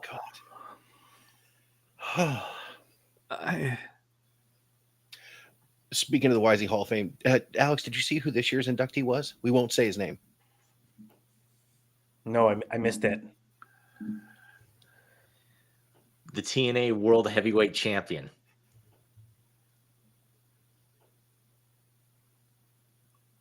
I don't know who is that right now. We're not saying it. We can't say his name. Because he'll appear. Yes, we Okay. can't say his name. We Can't say won't his even name. Got it. allude to it. 750 some views on that segment from the translator. Did he see it? I hope so. Okay. Don't know, but we had 750 some views on the translator from that, so he was automatically in the Hall of Fame. That is fantastic right there. 750. Did you see? Did you see one of the awards that we actually gave out was in your honor on the Wisies this year? I did see that, and I while I was out and about, I took a bow. I was just like, Mike even asked, "Is that really Azerbaijan?" It's like, yeah, that was Azerbaijan. Mike had told me about that. I was like, I gotta listen to this. So I said, hold on. There it is. So is anybody, before we sign off from the baseball preview, so we only got Alex for another 15 minutes. Is there anything people are looking forward to this season? Like something, a milestone, anything that could happen? Are you looking for something crazy to go on? I mean, personally, the Mets have 2 dates for me. One is July 19th, finally getting his number retired and being inducted into the Mets Hall of Fame the same day. And then at some point in time, probably June, July, Pete Alonso will break the all-time record for home runs in a Met uniform. Darryl Strawberry's held that record since 1990. Alex, is there anything outside of 42 wins that you're looking forward to this summer? Maybe 43. 40, maybe. Maybe. I mean, I said 39, but 43 would be just like the stretch of the century, I think. Bigger parade, the White Sox getting 43 wins or the Browns going 0-16? Oh, White Sox, 43 wins. Whew, we're taking the cake. John, anything you're looking forward to? I am looking for this is going to be a doozy. So, as Samuel Jackson says in Jurassic Park, hold on to your butts. I am looking forward to Stephen Kwan making a run at Joe DiMaggio's record. For consecutive hits. If anybody could do it, it would be Stephen Kwan. Yeah, I'm looking for the dude. He's very similar to an Ichiro. The dude just makes contact and gets on base. And 400. That's a good one or the other. He's either gonna give the consecutive hits in a game a run, or he's gonna give 400 a run. I don't think it's gonna be both. It could obviously be both, because if he's getting that many hits, his average is gonna be sky high. But I think towards the end of the season, later in the season, I think it's gonna be one or the other. Jim, anything you're looking forward to? Being able to actually fucking watch Guardians games, because it's 4 days away from the start of the season. They still don't have a local TV contract. Well, for those of you who don't know, Diamond Sports Group, after they went belly up, rebranded a lot of their networks as Bally Sports. From Bally Sports to FanDuel Sports, they dropped several teams. The Guardians were one of those. The Guardians do not have a local TV deal. They have Guardians TV, which is run through Major League Baseball, where you can buy all games, blackouts, restrictions completely lifted for $100 a year. What about people who don't have the capability to stream? Hammy. Walter Ford Frick winner, Tom Hamilton. Hall of Famer, Tom Hamilton. I buy the $30 radio thing every year, especially now being in fucking Braves country. Because the ironic thing is that I actually panicked. I was trying to put on a Cavs game last week, and I was trying to find FanDuel Sports Network, and it actually said this channel's not available anymore. And it's like, oh shit, did they drop it? It's like, oh, as it turns out, it was when they rebranded all the networks, they bought Sports Time Ohio, which broadcast Guardians games. So they had Sports Time Ohio, which rebranded to Fox Sports Ohio, and then there was a Fox Sports Cleveland. So they actually canceled one and then just now incorporated everything else into the other. Still doesn't mean the Guardians are going to be broadcast on them because that network dropped them. Jesus. But as we get into halftime in our abbreviated blast, Alex, it was so much fun having you here tonight, and we will actually see you in a month. What day is that again? April 24th, Thursday night. Okay. And John, the invitation's going out now. We do a first round live draft reaction, which is where we got the translator from. So if you are available, April 24th, we go live with the first pick, and we talk a lot of shit. That's a Thursday night, right? Correct. Yes, sir. If you can, obviously. No. All right, you know what we're gonna do? We're gonna try and simulcast that. We're gonna try and get it. James, tell him what I said before we went on. I said that should be the first time we do that. I was gonna say, Michael, you're asking me to remember, an hour and a half ago. I know. Damn So brush we're kids. gonna, yeah, right. So Alex, we're gonna get into halftime. We're gonna say goodbye to you. Thank you so much again, and it wouldn't be a baseball show without you, bud. Appreciate it, guys. It's always a good time hanging out with you guys. And we will see you back here. And we will see you back here 7 minutes, James. Somewhere in there. Yep. We're going to halftime. Take care, guys. See you, bud. Good night, Alex. Halftime.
And we're back.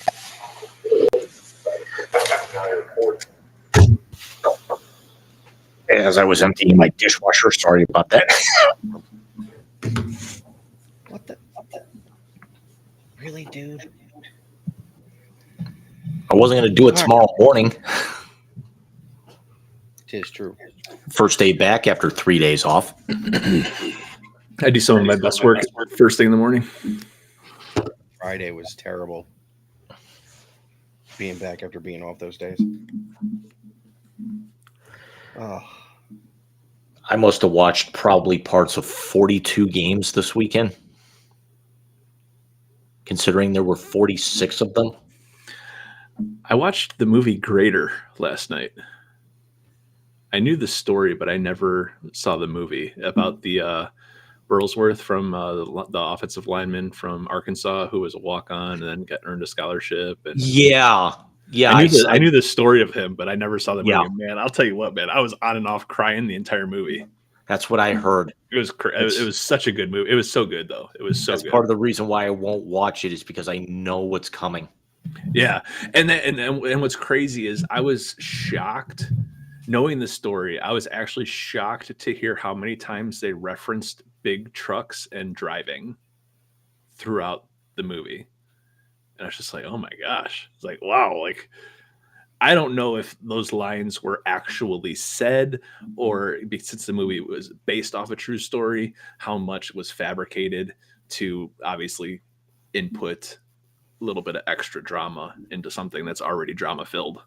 But it must have been referenced about 5 or 6 times throughout the movie of big trucks and driving. And I was like, wow, my goodness. I get that with the Rookie. The Rookie? Is that a show? You're talking about the show, or are you talking about? It's actually both. But Chip Morris. But the show isn't about sports though, right? No, Right, it's a cop show. Okay, all right. But yeah, no, like the Rookie, when he has to tell the kid that he made it to the big leagues, forget it. Oh yeah, absolutely. Best part of the whole movie. I'm done. But James, what do you say we try and get this in under 2 with a race to 13 minutes? Let's do it. Hey, in case you haven't noticed, and judging by the attendance, you haven't.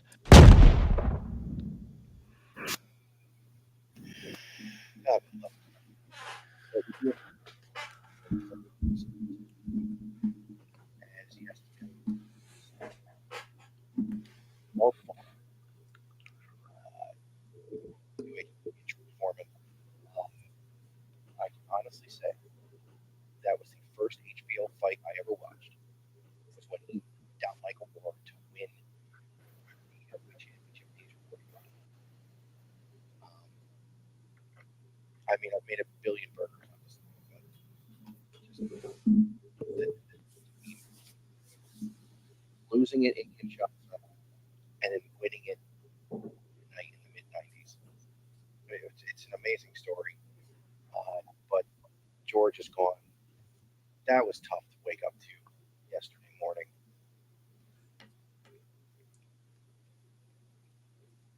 Did anybody else fight? Either of you guys watch that George Foreman Michael Moore fight? Moore beat Evander Holyfield.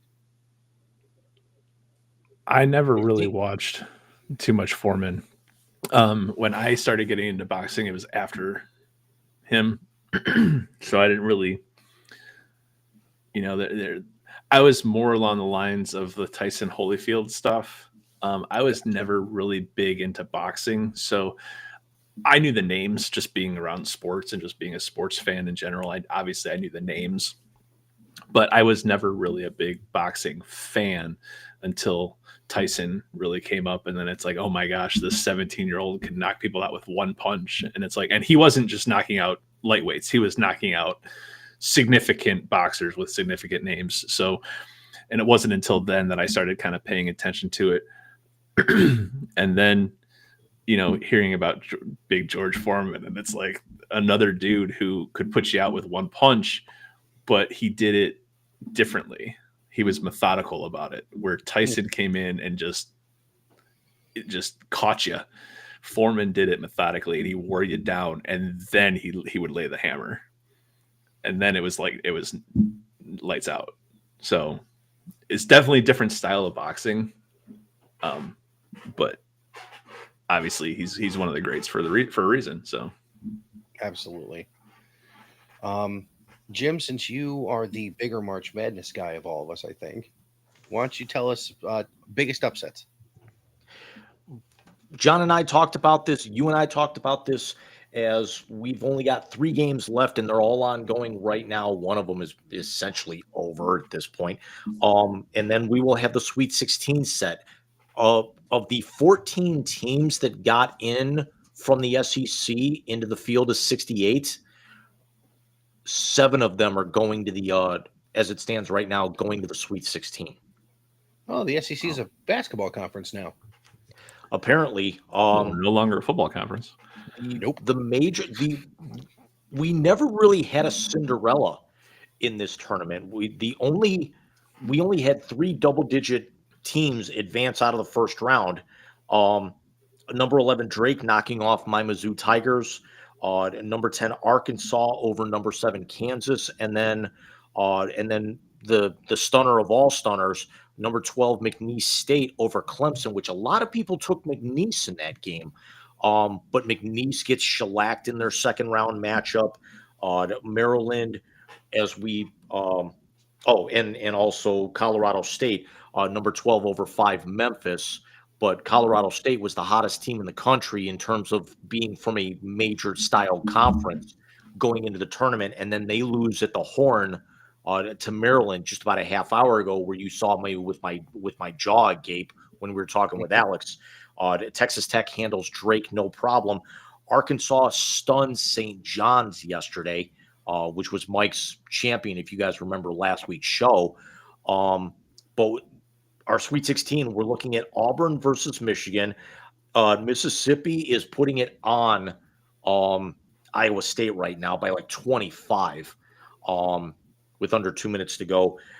Michigan State and New Mexico have gone back and forth. New Mexico at a 10 seed. Michigan just took their first lead since the opening minutes within the last 2 or 3 minutes, and now New Mexico is already back on top. So the younger Patino trying to get done with what his dad couldn't and get to the Sweet 16. We've got Florida, Maryland, which will be a great one. Texas Tech and Arkansas. Duke's going to play the winner of Oregon, Arizona, which is still very early on. As a matter of fact, they're just tipping off now. BYU, a little bit of stunner over Wisconsin, will play Alabama. Houston gets Purdue, and then the game that we absolutely detest here and wish never would happen, and that's Tennessee and Kentucky. Yeah, no one cares. Yeah. Outside of McNeese over there in the Midwest bracket, that's pretty much been a chalk bracket over there. It's been a chalk tournament. Not necessarily. Oregon and Arizona are just coming out of the half, and Arizona's up by 2.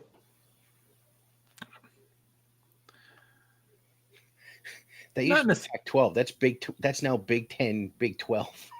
Yeah. Yeah. It really hasn't been that chalk of a tournament. But as Jim and I were talking about before we got on stream, is I think where everybody is a little bit disappointed, if you will, is that while there are a few double-digit seeds winning, there's really no Cinderella, if you will. Arkansas is a 10 seed. Arkansas was probably seeded lower than they should have been. They beat a St. John's team who was the 2nd seed. Drake beating Missouri. Colorado State beating Memphis. They're and almost beating Maryland.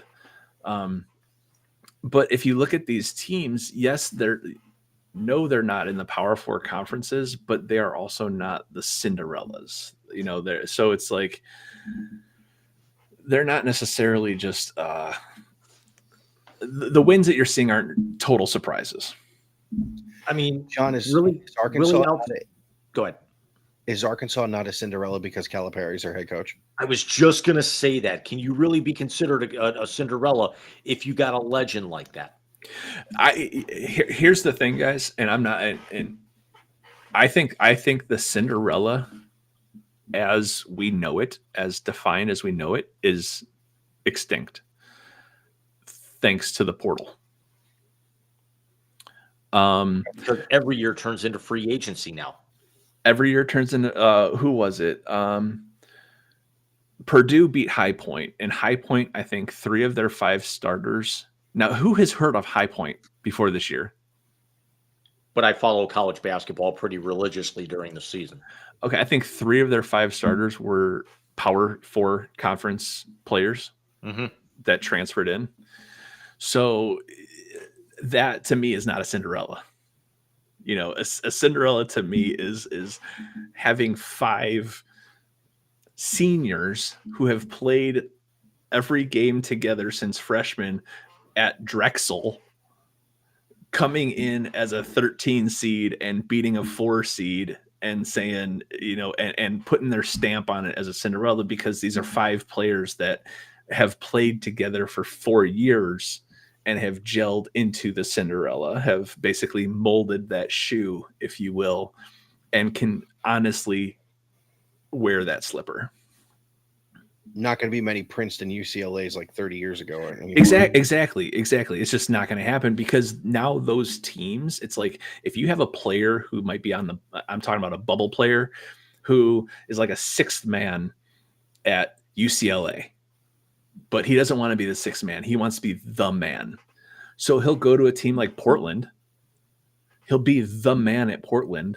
They'll bring in another portal player to put around him, and then Portland will end up being like a 12 seed and could end up making a Sweet 16 because they have 2 basic, you know, high-powered 6-man players. But you're not going to see those teams win anything. They're not going to go to the Final Four. Maybe they'll squeak into Final Four, but they're not going to win a championship, because you need much more than that. You need much more than a player or 2 to make the championship and win a championship. But and what that's also going to do is it's also going to improve their draft status, which, let's face it, a 6th man on UCLA or the man at Portland, you're definitely going to get more consideration being the man at Portland versus being the 6th man at UCLA. Agreed. James, what's that third one? After 16 seasons in the NHL at age 36, I kind of wish Alex was here for this, because it kind of indirectly affects both of us. Big Rig Pat Maroon will be retiring after over 1,000 NHL games, and it was a very cool scenario that he announced it with the Blackhawks visiting the Blues for the final time this season. Now, Maroon won his first Stanley Cup with the Blues back in 2019, then leaves and goes to Tampa Bay and wins back-to-back cups in 2020 and 2021, becomes only the 4th player in NHL history to win 3 consecutive cups with 2 different teams, and he was the first since 1964 to do it. And most famously was a hometown hero growing up in St. Louis. Will forever be known as the double overtime winner in the second round for the Blues against the Stars in 2019. But very, very good on Big Rig Maroon. One of the toughest guys on the ice, one of probably the most generous and nicest guys off of it that I've probably ever seen in watching hockey over 40 years. How many years was he in the league? 16. Originally drafted in 2007 by the Philadelphia Flyers. Wow. Speaking of hockey, hats off and congratulations to the Lady Badgers of Wisconsin beating Ohio State in overtime today to win the Women's Frozen Four. That was a trilogy, gentlemen. The last 3 years in a row, Wisconsin played Ohio State for a national championship. Wisconsin broke the tie this year. Wow. They won 2 out of the last 3. But outside of that, did you guys see Brett Gardner, the old Yankee? He lost his 14-year-old. Yeah. Oh, I did see that. Yeah. Oh, What I understand is he was on a vacation and got really sick on the vacation, from what I read. if that's same here. That's I haven't read any other details. I just read that and I was like, I thought maybe the kid was sick. I thought maybe, but no, this is something completely out of the blue. This is crazy. Goza, the Mets manager, from all the years he was in the Yankee organization, was close to Gardner and his family. And, he said in his presser today, he goes, he's got 2 boys as well. And it's just. Yeah. Having a 13-year-old and a 10-year-old, it's like, and Mike, you have older kids and whatnot. It's like it's nothing. There's nothing in life that could ever prepare you for anything like that. Not ever. Not at all. That's crazy. But let's stop being sad. Speaking of things you can't prepare for, Jim, it's time for band practice.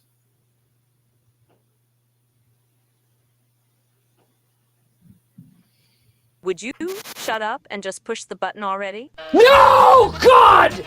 No, God, please, no! No! No! No! It's the YZ Translator on the Wise Guys Sports Show. I'm forever unclean. Yes, ladies and gentlemen, Translator, best segment of the night because it's the last segment of the night. As always, I normally do all the greatest hits of the Translator, but actually now those can be seen on our YouTube channel for our supercut, but as it has become 71st, James? Is this the 71st Translator? It is. I'm sorry. I was having a lot of trouble hearing you for a minute. That's okay. So it's a 71st Translator? I believe so. Yes. Yes. Wow. Translator. When it was 2 weeks ago, when it was the 69th Translator, I mentioned it at least 12 times. So, James, if you would please, the Chronicle, sir.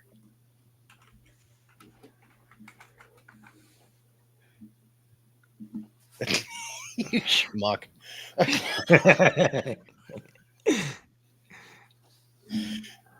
John, last week, because it was 316, of course, the wrestling fans and all of us, he said, first I'm going to have a Celsius, and then an Arnold Palmer. What? So let's go around the horn once a piece. So hold on. It's just to bring some old references back. My dad, myself, and my kids went to Tasty Pizza for dinner tonight. Nice. And I opened up the fridge and I almost grabbed an Arnold Palmer. I almost did. I reached toward. I was like, no, I want one of these old school root beers, IBC root beers.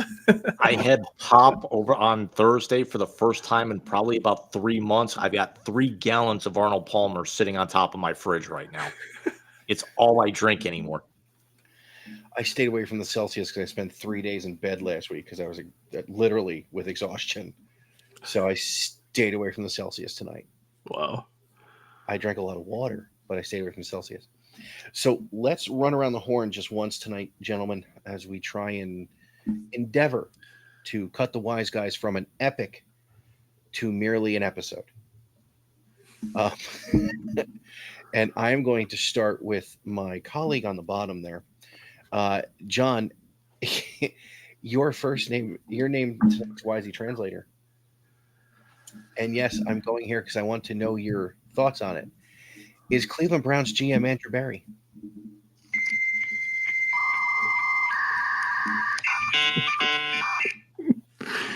Get ready for the button, Jim. Sometimes maybe good, sometimes maybe shit. Sometimes maybe good, sometimes maybe shit. I mean, that sums it up perfectly right there. I mean, the man, he will hit 1 home run and then strike out 300 times. But everybody seems to remember that home run. And I don't understand why he just continues to get opportunity after opportunity after opportunity. The debacle he almost had with Myles Garrett. he would have been the first one out the door. As soon as Myles Garrett said, "I'm requesting a trade," I'd be like, Andrew Berry, find yourself out. The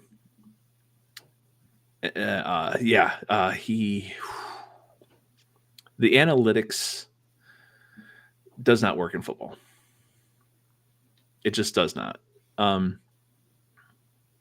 You got to have the NFL is just a different animal. It's just a different animal. And I'm not saying that Andrew Berry doesn't have the ability to do what he's doing. I'm saying he doesn't have the resources to do what he's doing in Cleveland anyway. But he needs to be shown the door sooner rather than later. And see, I would have showed him the door because I would have traded Myles and gotten a fucking haul and rebuilt the roster. See, I would that you're setting back an organization that's already set back, and you're looking at another 1-31 by doing that. So instead, we're going to get 4-26. The one thing I will give Andrew Berry credit for is he does draft well. He does draft well. The thing is, they have a loaded draft this year. He needs to hit extra bases on every single pick. I'm not saying he has to hit a home run, but I'm getting sick and tired of these slat bunt singles. We need some doubles and triples. We need some extra base hits out of these draft picks. I think he has 3 picks in the first 40. Correct. That's insane. That's insane. And I'll tell you what, those 3 picks, you better get a home run out of one of them. At least one. So we should have John on for the mock draft, James. Actually, they've got the second overall pick, the first pick in round 2. They've got the third pick in round 3, and the 30th pick in round 3, and the second pick in round 4. So you figure within the top 100 and 120, you've got 5 picks.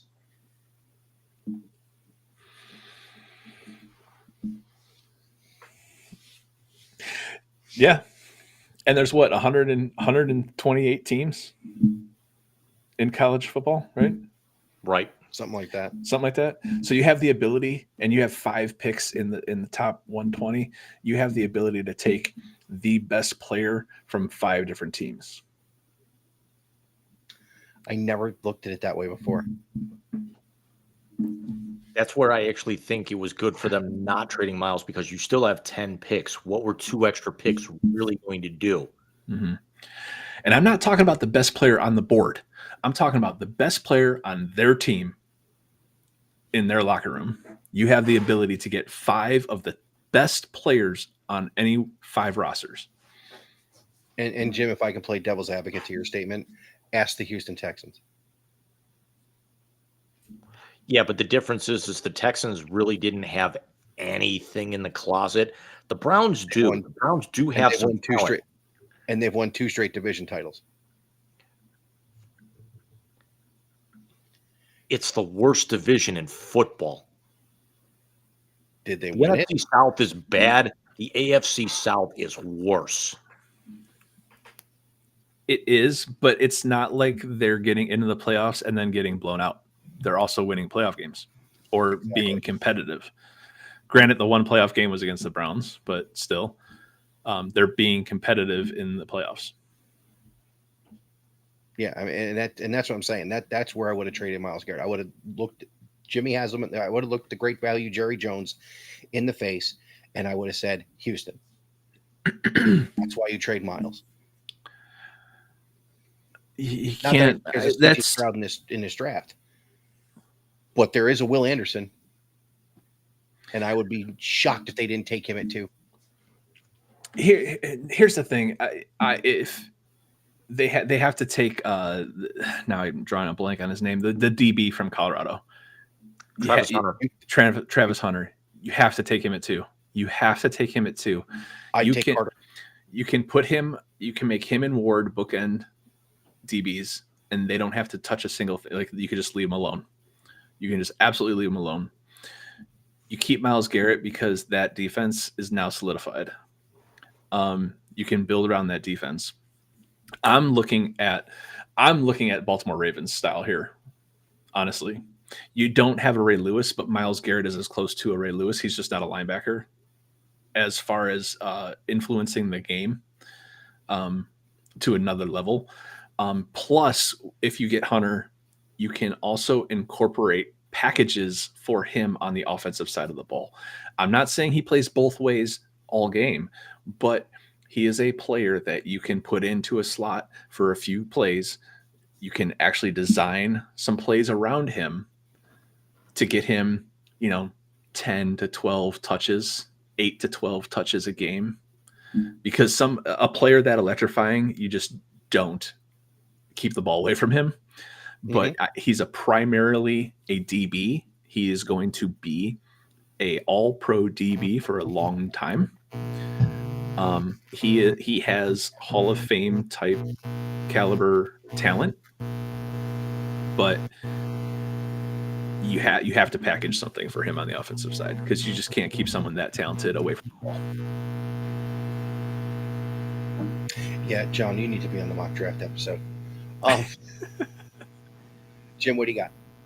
Michael, I'm going to throw you one kind of a little off the board here. I keep seeing his face in commercials lately, and I kind of want to get your honest opinion about him, as all three of us are familiar with him. Your name in the YZ translator tonight, Logan Paul.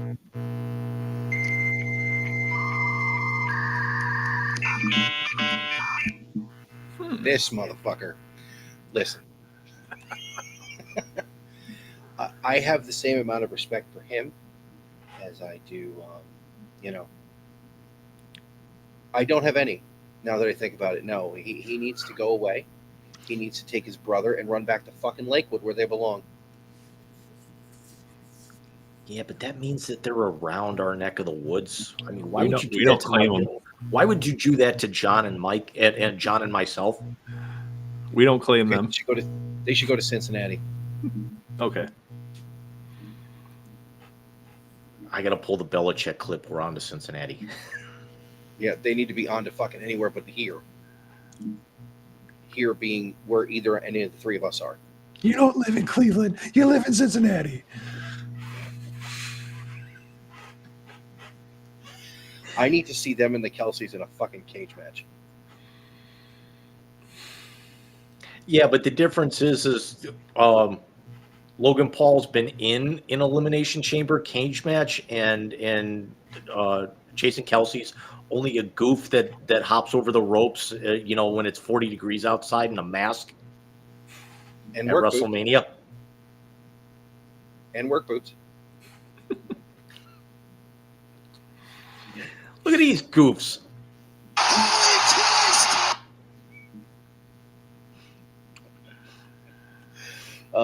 John, yours for the evening, sir?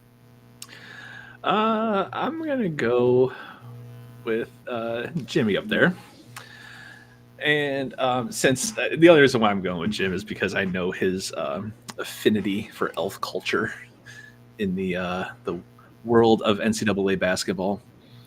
I'm gonna say Dan Hurley.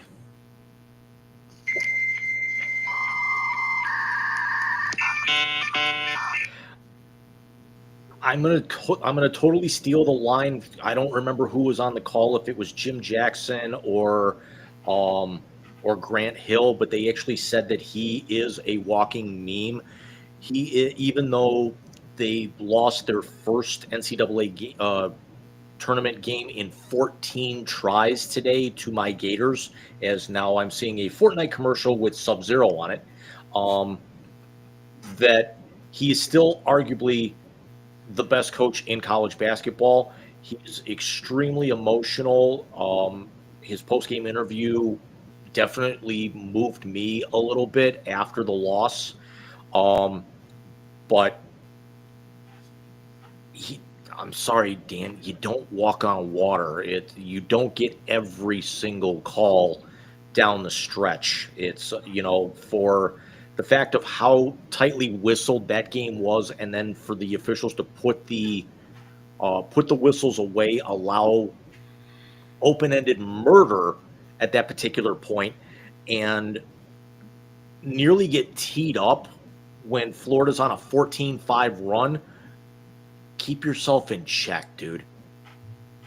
Did you hear what he said leaving the court today? He called back over his shoulder and said, "Good luck. Hope we don't fuck you like they fuck us." He said that to the Baylor team as they were getting prepared to run out of the tunnel. Baylor? I think it was the Baylor team as they were getting ready to run out of the tunnel. Yep. He said that to Baylor. That's so bad. Don't let them F you the way they F'd us. Wow. They didn't F you. If anything, they handed most of that game to you in the second half. There's no way that Florida's big man, as a matter of fact, both big men, both starting centers or power forwards were in foul trouble as early as they were. Now, UConn's a much more physical team than Florida was, and Walter Clayton Jr. completely took over that game with about 10 minutes left to go and showed why he is an All-American and why he's up for Naismith Player of the Year. All credit to UConn, back-to-back national champions. But the better team did win. And sorry, Hurley, nobody screwed you. If anything, you got gifted and couldn't cash in. Oh, boy. Well, gentlemen, we are 9 minutes to 11, and I'm going to turn into a pumpkin. God, it sucks getting old. Jim, that's today. We're going back in time. There's your 1.21 gigawatts reference there, John. 1.21 gigawatts. So, yes, join The us. way you get that is with a bolt of lightning. The guy is drunk, but there he goes. Kevin Harlan had one of the best live reads I've ever heard in a tournament game the other on Thursday. Swatted the ball away from fucking Van Gundy. No, he was actually doing a live read for during a stoppage in play for the new LG OLED TV. And there's so many different letters in this thing, and then he screams out, and there's other letters too. Oh my gosh, that's awesome. That's great. Wow. I don't even remember who he was paired up with, and they just start bust out laughing. They're laughing so hard you can't hear the band in the background. It was Van Gundy, because that was the same game that he knocked the ball away and almost hit Van Gundy in the face. And Harlan knocks it away, and he goes, "And knocked away by me." Knocked away by me. It's just nice. Is arguably, I mean, that's why I love this tournament so much. Is it's great games, but it's also the commentary. Spiro Ditas on one of the NFL's top guys, Kevin Harlan, Tim Brando, Nestler's calling games. Lisa Byington actually called one of the earlier games. The lead play-by-play announcer for the Milwaukee Bucks. They let her step away for 3 weeks to be able to call these games every year. Calling Westwood One games, Gary Cullen.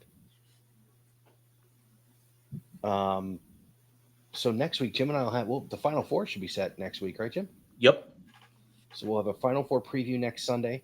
We'll also have the first few days of the MLB season to go over, and of course, the never-ending saga that is the NFL.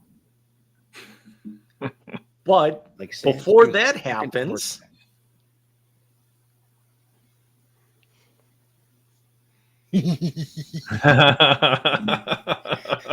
tomorrow night, John will be dyeing his hair red on his live stream. It starts at 7:00, John? Yes, the stream starts at 7 tomorrow night. It's on Twitch or on YouTube? It's on both. It's simulcast through Twitch and YouTube. The Sporting Sith on both. And yes, so last week I don't know why I did it. I issued it myself. I issued myself a challenge to either win a Fortnite solo match on my stream or I would dye my hair. And then I did not win. I got like 3 second places, a bunch of top 5s. I could not pull out that victory. But so tomorrow night on my stream, I will be dyeing my hair live. And yeah, I put it actually up for a vote on my Discord, and Red won by a landslide. So it will be. I think the coordination it took you to do the old man gritty screwed up your gaming. Hey, people love the old man gritty, man. It's. I didn't say I didn't love it. You got to give the people what they want. Exactly. I had to talk him out of replaying the video. You did. Hey, it's all good. It's all in fun. It's all in It's going fun. to be your new entrance video. For Oh us. my gosh. Yes. I'm okay. I'm fine with it. Why actually, like, the next time he comes on, do I need to put together like a WWE Titantron video type thing with that? Do we sing along though? Is the question. Did by the you way- see, Michael, real quick, before we sign off, did you see Cena's first appearance after the heel turn? Yeah. What? See, I've been so out of wrestling for so long. We will cover Cena's heel turn next week because I got to get to bed. I'm starting to get the Cena turned. I do. Wow. Yeah. After And 20 Rock- years, and they Rock were is in one of Belgium, and 25,000 people just screaming John Cena sucks during his entrance theme. Wow. And the thing is, he's so good on the mic too, that him being a heel is awesome. That's going to be awesome. It is. That's just going to be awesome. Like it was like when The Rock turned heel for a brief little bit. The only thing that needs to happen, though, he actually needs to come back to the One Life, the chain gang soldier, Oh my gosh. the doctor of thugonomics. The only thing I think that needs to happen is Cody Rhodes needs to call him a little bitch again on Netflix. But no, we will go over the heel turn next week. We will talk about obviously we will have footage of John dyeing his hair, as long as we don't get copyrighted for it. But I don't think John would copyright us for doing that. I give you permission. Sweet. And it is now on broadcast. So It is. So we'll have our play-by-play of John dyeing his hair, because as I put Bobby to bed tomorrow night, I'll be watching.